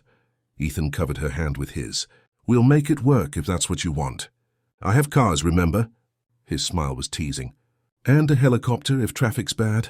She laughed, the sound bright in the sunlit kitchen. Show off. His expression grew more serious. Whatever job you take, whatever you decide to do, I want to be part of your life, Nia, if you'll have me. The simple sincerity in his voice melted the last of her reservations. I want that too. He leaned forward, his eyes asking permission. When she nodded slightly, he closed the distance between them, his lips meeting hers in a kiss that felt like coming home. You should get ready for your interview, he murmured when they finally pulled apart. She agreed, not moving. In a minute, he chuckled, tucking a curl behind her ear.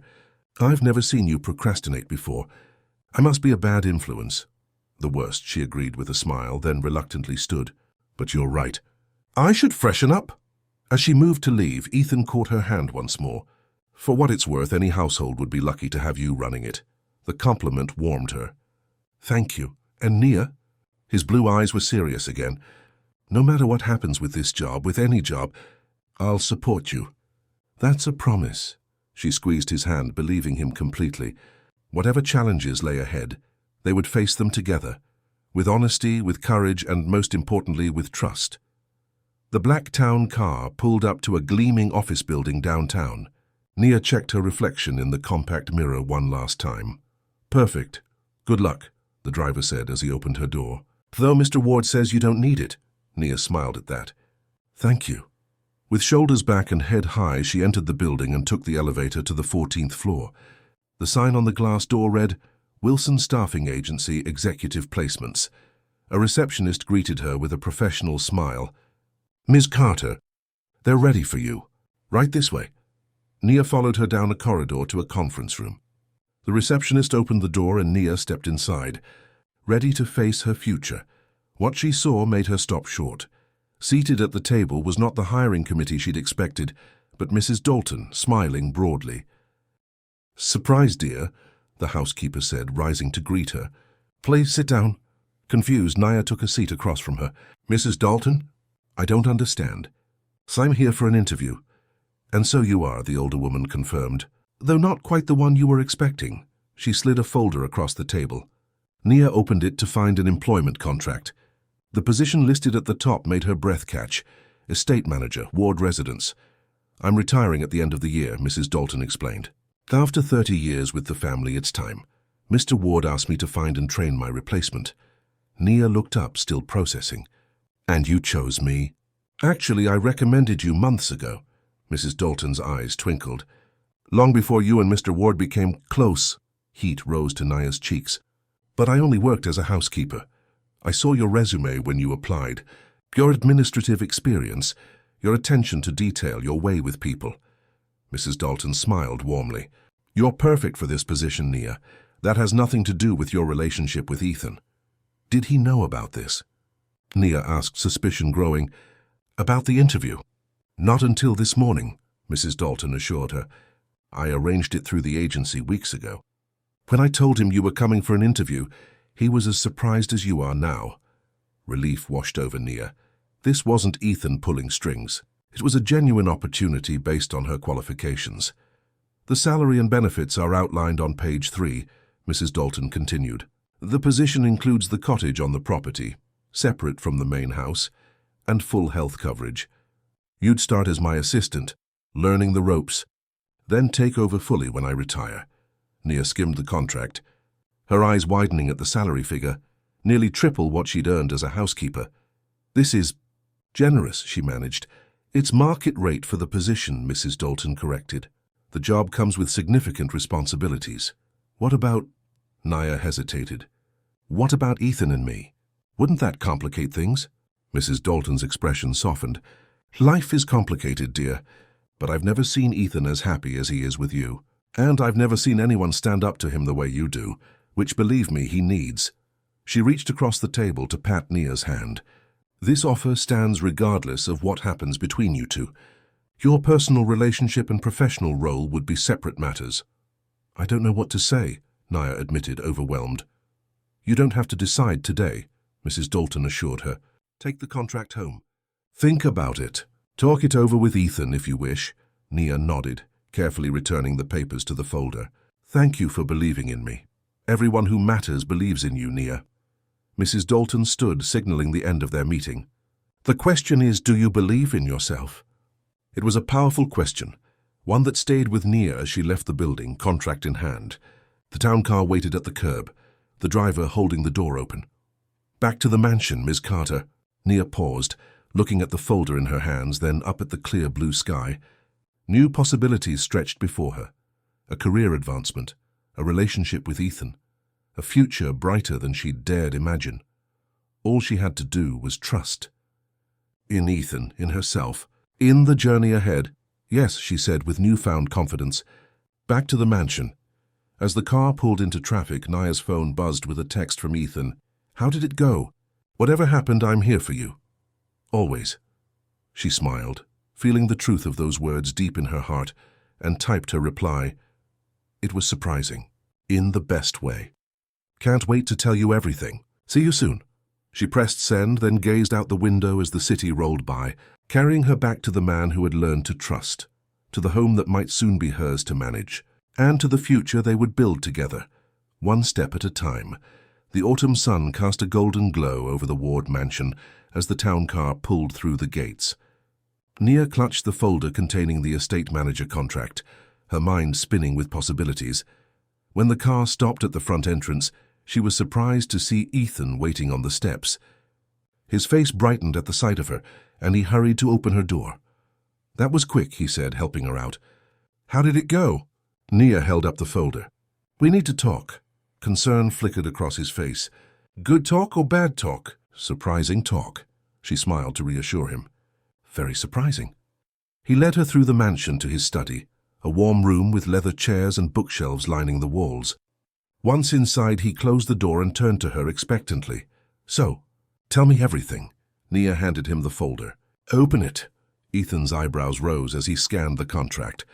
His eyes widened at the job title, then moved quickly through the details. When he reached the end, he looked up at her with a mixture of surprise and delight. Estate manager. Mrs. Dalton is recommending you as her replacement. Apparently she's retiring at the end of the year, Nia explained, still processing it herself. She says she chose me weeks ago, before us. Ethan set the contract on his desk and took her hands. Are you happy about this? The question was so simple yet so thoughtful. Not assuming, not pressuring, just wanting to know her feelings. I think I am, she admitted. It's a huge opportunity. The salary is amazing, the benefits are great, and I'd be good at it. You'd be excellent at it, he corrected. No one commands respect or handles problems better than you. Nia laughed. So you're biased. Completely, he agreed with a smile. But also correct. She squeezed his hands, then released them to pace the room. But there are complications. You and me, for one. How so? If I work for you again, it changes the dynamic. Flair's boundaries. She turned to face him. What happens if we argue about something personal? Does it affect my job? What will the staff think? Ethan considered her concerns carefully. Those are valid questions. But Mrs. Dalton thought this through. You'd be living in the cottage, not the main house. You'd report to me professionally, yes, but you'd have autonomy in running the estate. And us? Our relationship? He moved closer, his eyes serious. That would be separate, personal. Something we build together outside of work. Is that possible? To keep things that separate? I think so. With clear boundaries and honest communication. He smiled slightly. Two things we're getting better at. Nia nodded, considering this. The staff might gossip. Let them, Ethan said simply. As long as we know the truth, that you earned this position on merit, their opinions don't matter. His confidence in her warmed Nia's heart. You really think I can do this? I know you can. He reached out to touch the rose quartz pin at her collar. But what matters is what you think. Do you want this job, Nia? Separate from everything else. From me, from our history, is this something you want? Nia closed her eyes, imagining herself running the estate, managing the staff, creating a well-ordered, beautiful home, using her organizational skills and people sense to their fullest. Yes, she said finally, opening her eyes. I do want it, but I need to think about the details. Talk to Mrs. Dalton more about the transition. Ethan's smile was like sunshine breaking through clouds.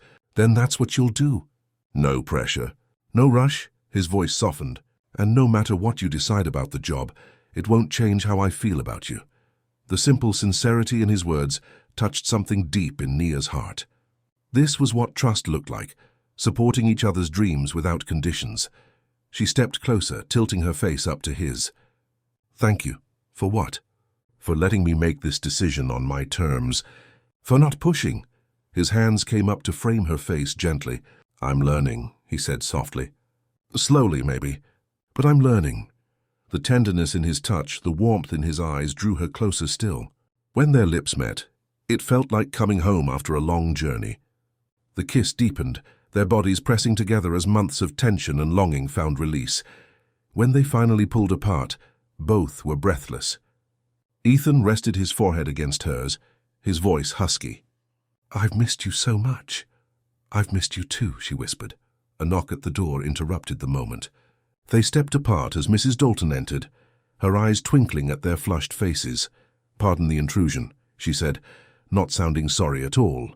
I wanted to check if you had questions about the position, Nia. Nia smoothed her dress, trying to regain her composure. Actually, I do. Could we talk over tea? Go through the details. A wonderful idea. Mrs. Dalton nodded approvingly. I'll have it ready in the garden room in 15 minutes. After she left, Ethan laughed softly. She's not subtle, is she? Not in the least, Nia agreed with a smile. But I do need to understand the job better before I decide. Of course. He kissed her forehead. Take all the time you need. I have some calls to make anyway. As Nia turned to leave, he caught her hand once more. Dinner tonight, just us? Her heart fluttered at the simple invitation. I'd like that. 7 o'clock. I'll cook, she raised an eyebrow. You cook?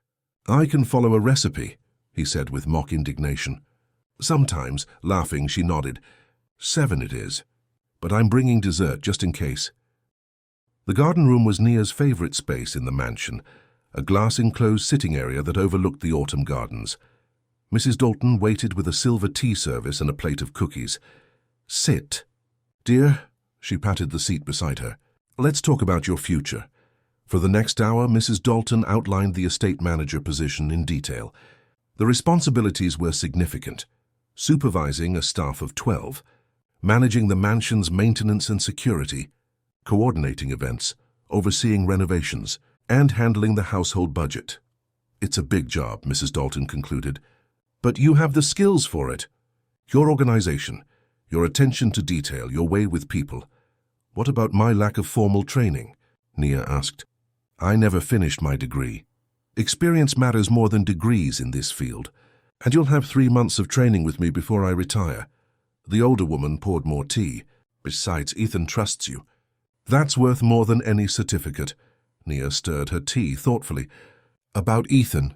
Won't people think I got this job because of our relationship? Mrs. Dalton set down her cup. Some might. People love to gossip, but those who matter know better. And the staff. Will they respect me? They already do, Mrs. Dalton assured her. They've seen your work ethic, your fairness. And after Ethan's public apology, well, let's just say your stock is very high around here. The conversation shifted to practical matters. The cottage where Nia would live, the schedule, the benefits package. By the time they finished their second pot of tea, Nia had most of her questions answered. Thank you, Mrs. Dalton, she said sincerely, for everything. For believing in me. The housekeeper patted her hand. You remind me of myself at your age, determined, principled. Her eyes twinkled. Though I never caught the eye of the boss. Nia blushed. That wasn't part of my career plan. The best things in life rarely are planned. Mrs. Dalton stood gathering the tea things. Think about the offer. Talk to your brother, your roommate. I need your answer by next Friday. After Mrs. Dalton left, Nia sat alone in the garden room, watching the wind stir the autumn leaves outside. The job was perfect, challenging, well-paid, suited to her strengths. The cottage would give her independence while still keeping her close to Ethan. It seemed almost too good to be true, which made her nervous. In Nia's experience, perfect opportunities often came with hidden costs. She pulled out her phone and called her brother. Jamal answered on the second ring. Hey, sis. What's up? Hearing his voice steadied her. Got time to talk? Something big just happened. For you? Always. The sound of a closing door came through the phone. Okay, I'm somewhere quiet. Tell me everything.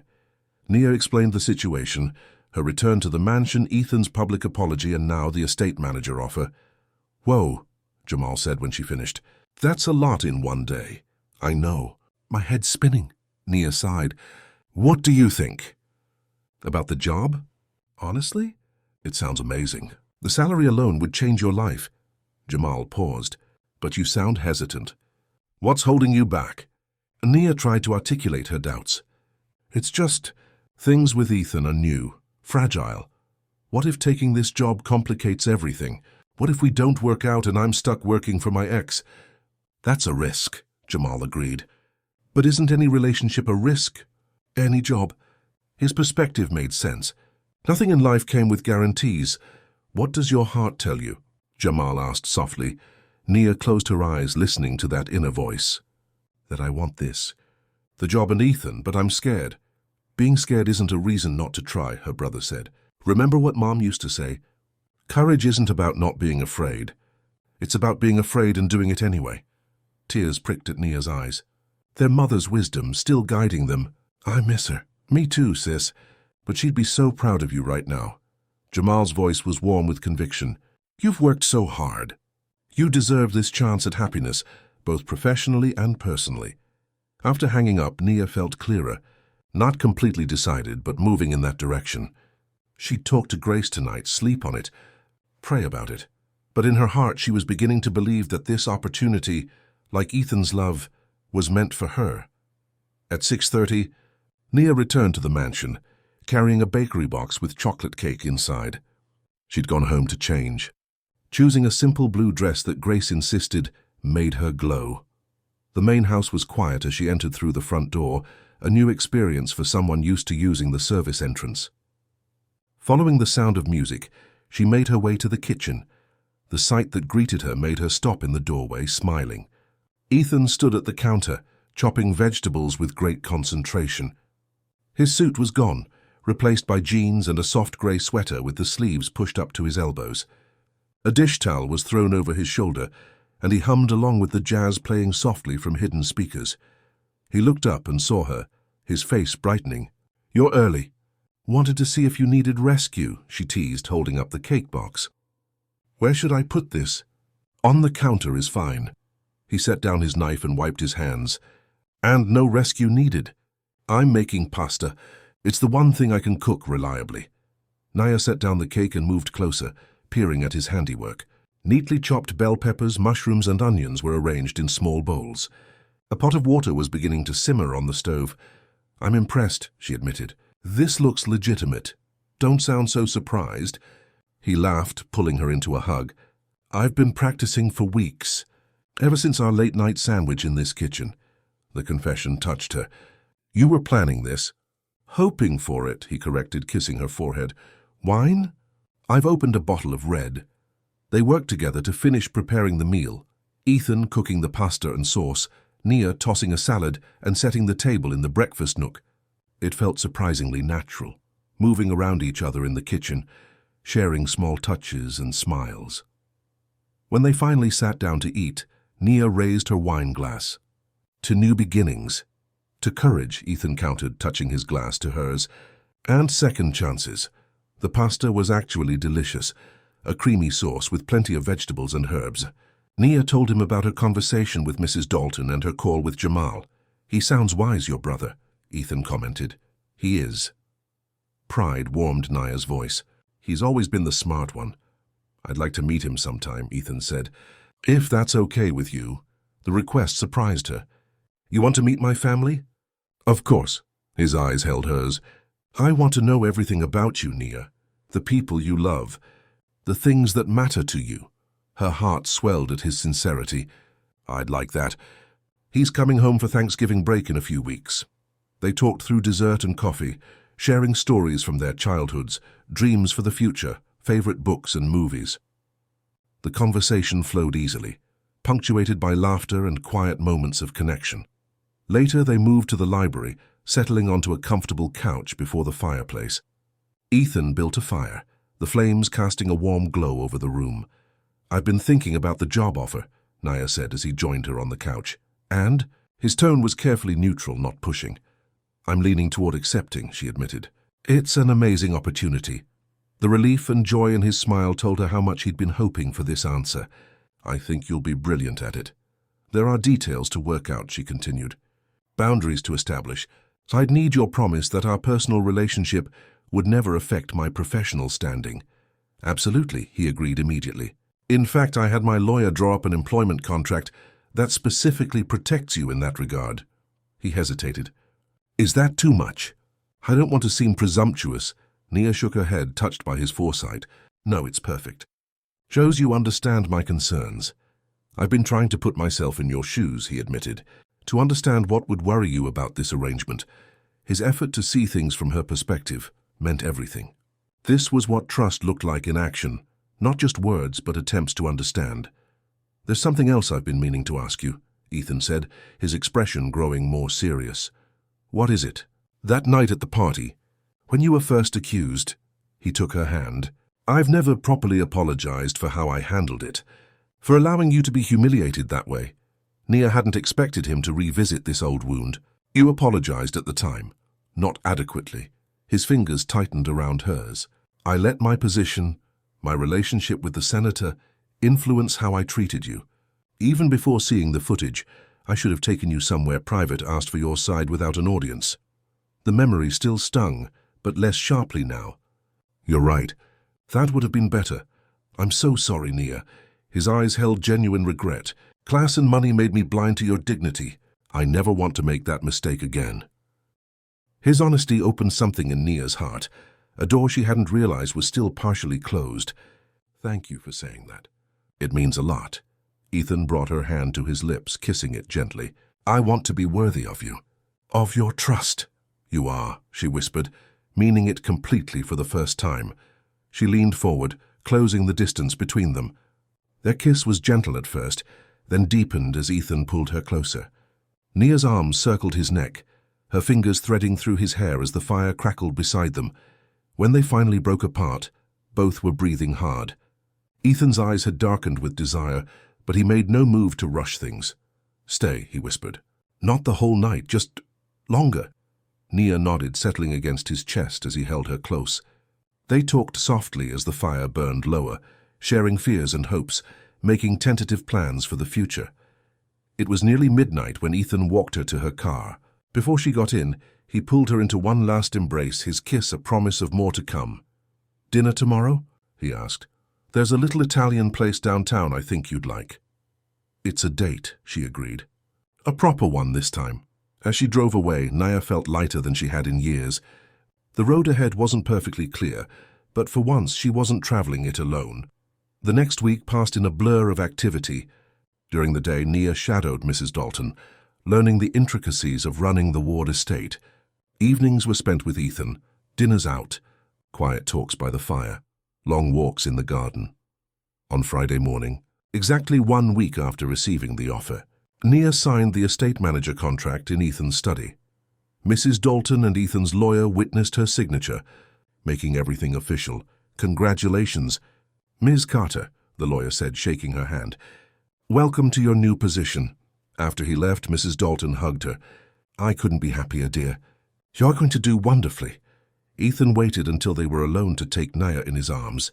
"How does it feel?" he asked, his eyes bright with pride. "Scary," she admitted, "but good scary. Like standing at the top of a roller coaster." He laughed.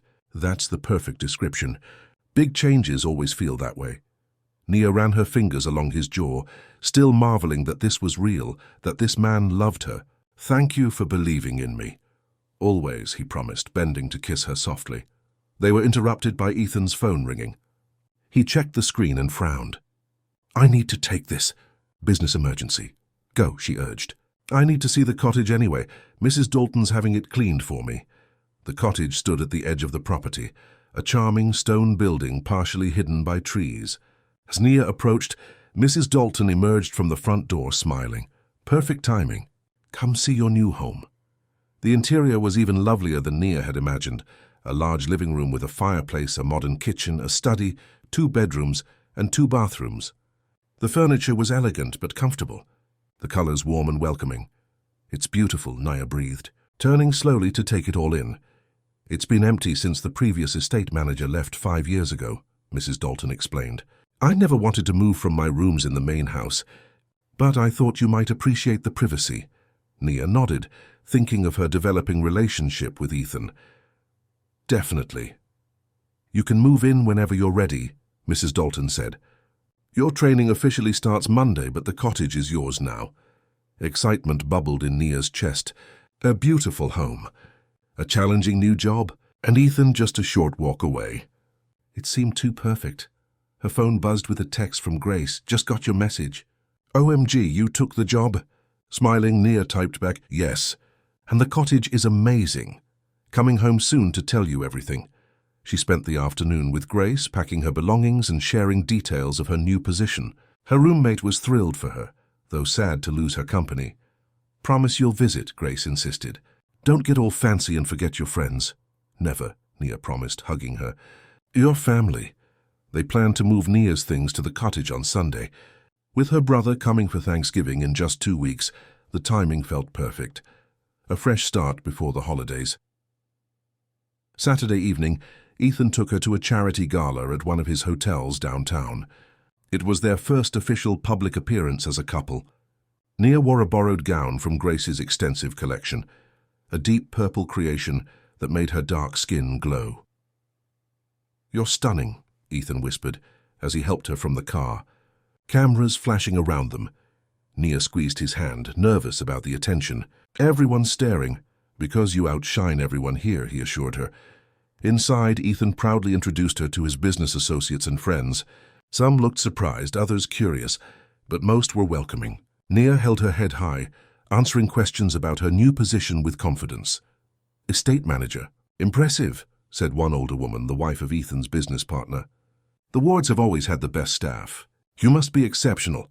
"I'm dedicated," Nia replied simply. "And I believe in doing things right." The woman nodded approvingly.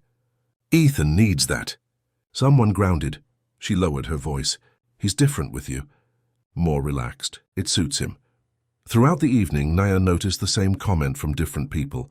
Ethan was different, happier, more open. She saw it too, the way he laughed more freely, the absence of that guarded look he'd worn when they first met. Love was changing him, just as it was changing her. They danced under crystal chandeliers, Ethan's hand warm against her back, his eyes never leaving hers. For a moment, Nia forgot their different backgrounds, forgot the journey that had brought them here. All that mattered was this moment, this man, this growing love between them. "What are you thinking?" he asked as they swayed to the music. "That I'm happy," she answered honestly. "Happier than I've been in a very long time." His smile was like sunrise. "Me too." Sunday morning brought an unexpected complication. Nia and Grace were loading the last of her boxes into Grace's car when a sleek black Mercedes pulled up beside them. The window rolled down, revealing Mark's smirking face. "Moving day, I see," he called. "How domestic," Nia stiffened. "What do you want, Mark?" "Just passing through the neighborhood." He stepped out of the car, eyeing her boxes. "Heard you landed quite the promotion." "Estate manager?" "Moving into the cottage." My, you've been busy." Grace moved to Nia's side. "Who's this jerk?" "Ethan's cousin," Nia explained quietly. "The one who tried to frame me." Understanding dawned in Grace's eyes. "Oh, that jerk." Mark approached, his smile not reaching his eyes. "Ethan's not helping with the move. Too busy, I suppose. Or maybe he's already losing interest." "Go away, Mark," Nia said firmly. "You're not welcome here." Touchy. He glanced at his watch. "Actually, I can't stay. I have a meeting with the Board of Ward Enterprises in an hour." Alarm shot through Nia. "What meeting?" "Oh, didn't Ethan tell you?" Mark's voice dripped with false concern. "I called a special meeting of the board to discuss some concerns about the company's direction. Ethan's judgment lately." "They won't listen to you," Nia said, though uncertainty crept into her voice. "Ethan fired you." "From his house, yes, but I still own shares in the company." "I'm still a ward." His smile turned ugly. "And I have some very interesting things to tell the board about Ethan's recent behavior. His inappropriate relationship with staff. His emotional instability." Fear coiled in Nia's stomach. "This is because of me. Because he chose me over you." "It's business," Mark corrected, just like Ethan always says. "Nothing personal." He got back in his car, calling through the window as he pulled away. "Good luck with the cottage. I wouldn't get too comfortable if I were you." When he was gone, Grace turned to Nia with wide eyes. "That guy is poison. You need to warn Ethan." Nia was already dialing his number, but the call went to voicemail. She left a message, then tried again with the same result. "He might be in the shower," she said, trying to stay calm. "Or his phone's dead." "Let's finish loading, then head to the mansion," Grace suggested. "You can tell him in person." They worked quickly, anxiety speeding their movements. When the last box was loaded, they drove straight to the Ward estate. The mansion seemed unnaturally quiet when they arrived. Mrs. Dalton met them at the door, her face troubled. "Oh, Nia, I'm glad you're here," she said. "Ethan left in quite a rush an hour ago. Said there was an emergency board meeting." "I know," Nia replied grimly. "Mark called it." "Do you know what it's about?" The housekeeper shook her head. "Nothing good, I'm sure. That boy never brings anything but trouble." Nia checked her phone again. Still no response from Ethan. "Can you help Grace unload my things at the cottage?" "I need to go find him." "Of course, dear. But where will you look?" "The Ward Enterprises headquarters," Nia said, determination replacing her fear. "I'm not letting Mark destroy what Ethan and I have built." Grace tossed her the car keys. "Go get your man." "I've got this." The drive downtown took 20 minutes that felt like hours. Nia's mind raced with worries. What was Mark telling the board? Could he really damage Ethan's position? Would this affect her new job? Ward Enterprises occupied the top 10 floors of a gleaming skyscraper. Nia had never been there before, but she knew the address from Ethan's business cards. The security guard in the lobby stopped her. "May I help you, miss?" "I need to see Ethan Ward," Nia said. "It's urgent." "Mr. Ward is in a board meeting," the guard replied. "No interruptions," Nia thought quickly. "I'm his estate manager, Nia Carter. It's a family emergency." The guard hesitated, then picked up his phone. After a brief conversation, he nodded. "10th floor. Miss Henderson will meet you at the elevator." A stern-looking woman in a sharp suit was waiting when the elevator doors opened. "Miss Carter." "I'm Helen Henderson, Mr. Ward's executive assistant." "I need to see him," Nia said. "It's important." "The board meeting is quite sensitive," Helen replied, studying Nia with curious eyes. "Perhaps you could wait in Mr. Ward's office." "No," Nia insisted. "This can't wait. It's about the meeting itself." "About Mark Ward," understanding dawned in Helen's eyes. "Follow me." She led Nia down a hallway to an impressive set of double doors. Inside, voices were raised in heated discussion. Helen knocked firmly, then opened the door without waiting for a response. A large conference table dominated the room.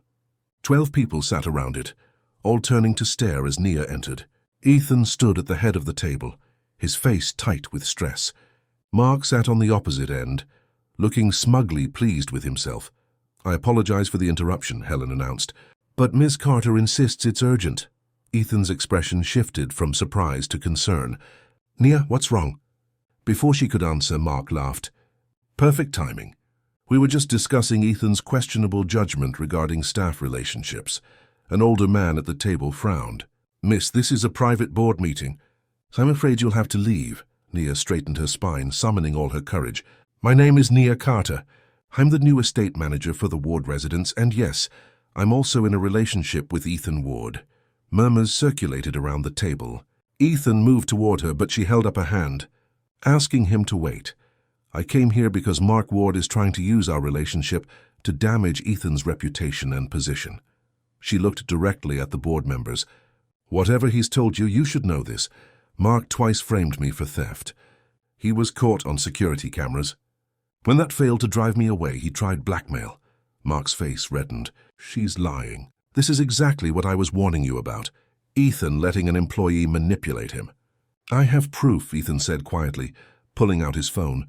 "Security footage from my home showing Mark taking items, then trying to blame Nia. Text messages from Mark attempting to blackmail her into leaving her job." He set the phone on the table, pushing it toward the center. "I didn't want to bring personal matters into this boardroom, but since Mark has forced the issue, you should see the truth." The older man who'd spoken earlier, clearly the board chairman, picked up the phone and viewed the evidence. His expression darkened as he passed it to the next board member.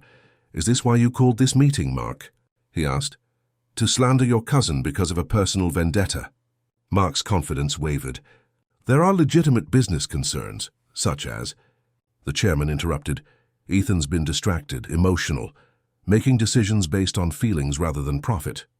Mark glanced around for support but found none. The Tokyo deal almost fell through because he came home early. For her, the Tokyo deal was finalized 3 days ahead of schedule, Ethan corrected. "As the quarterly report clearly shows." The board members exchanged glances. One woman spoke up. "I've noticed a positive change in Ethan recently. More balanced, less driven by pure profit and more by sustainable growth." "Exactly my point," Mark exclaimed. "He's gone soft." "He's grown as a leader," the woman countered.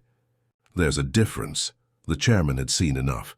"Mark, I think we've heard sufficient evidence of your concerns.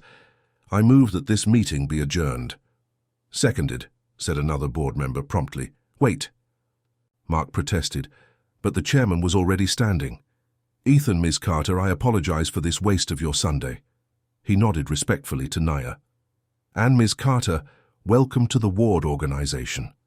Any woman with the courage to walk into a board meeting to defend what's right has my respect." As the board members filed out, many nodding to Nia in passing, Mark sat stunned at the table. When only the 3 of them remained, Ethan turned to his cousin. "That's the last time you try to harm me or the people I care about," he said, his voice cold. "I'm buying your shares in the company, at market value. After that, I never want to see you again." Mark's face contorted with anger. "You can't erase me, Ethan. I'm still a Ward." "Yes, but you're not me." Ethan took Nia's hand. "And you never will be." Without waiting for a response, they walked out together, leaving Mark alone with his bitterness. In the elevator, Ethan pulled Nia into his arms. "That was the bravest thing I've ever seen," he whispered against her hair. "I was terrified," she admitted, "but I couldn't let him hurt you. You didn't just defend me.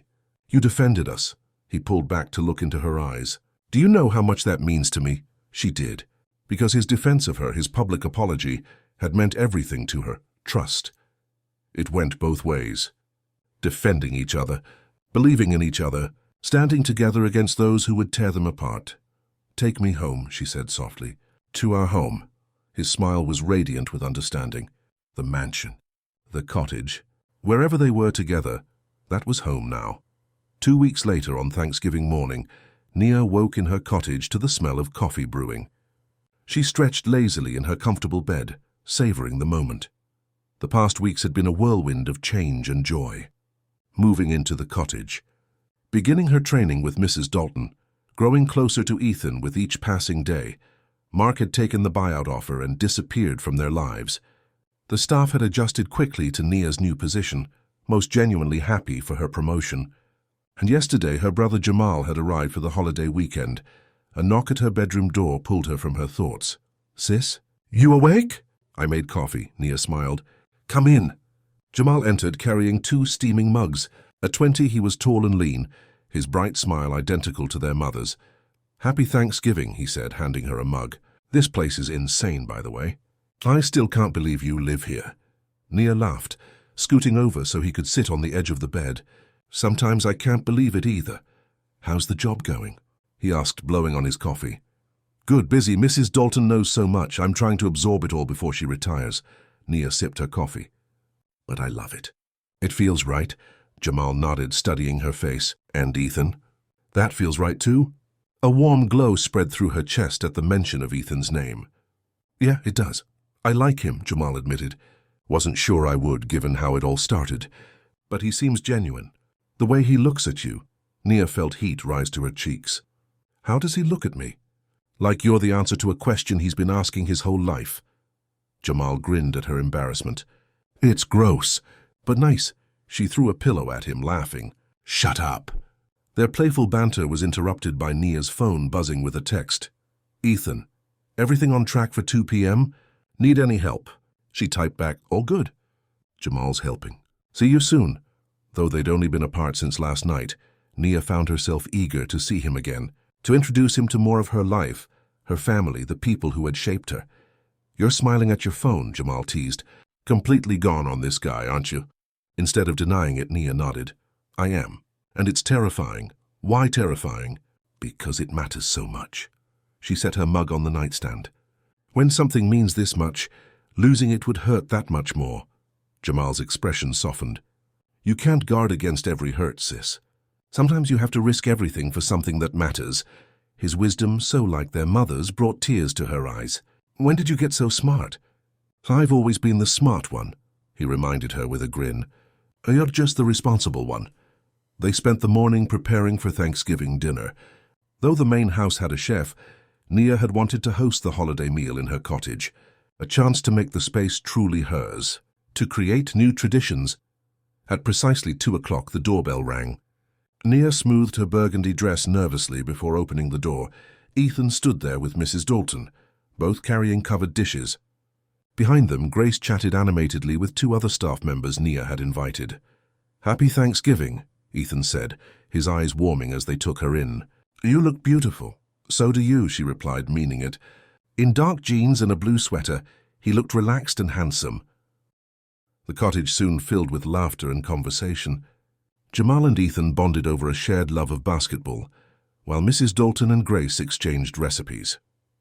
The unlikely gathering of people from different parts of Nia's life blended seamlessly, creating a warmth that had nothing to do with the crackling fireplace.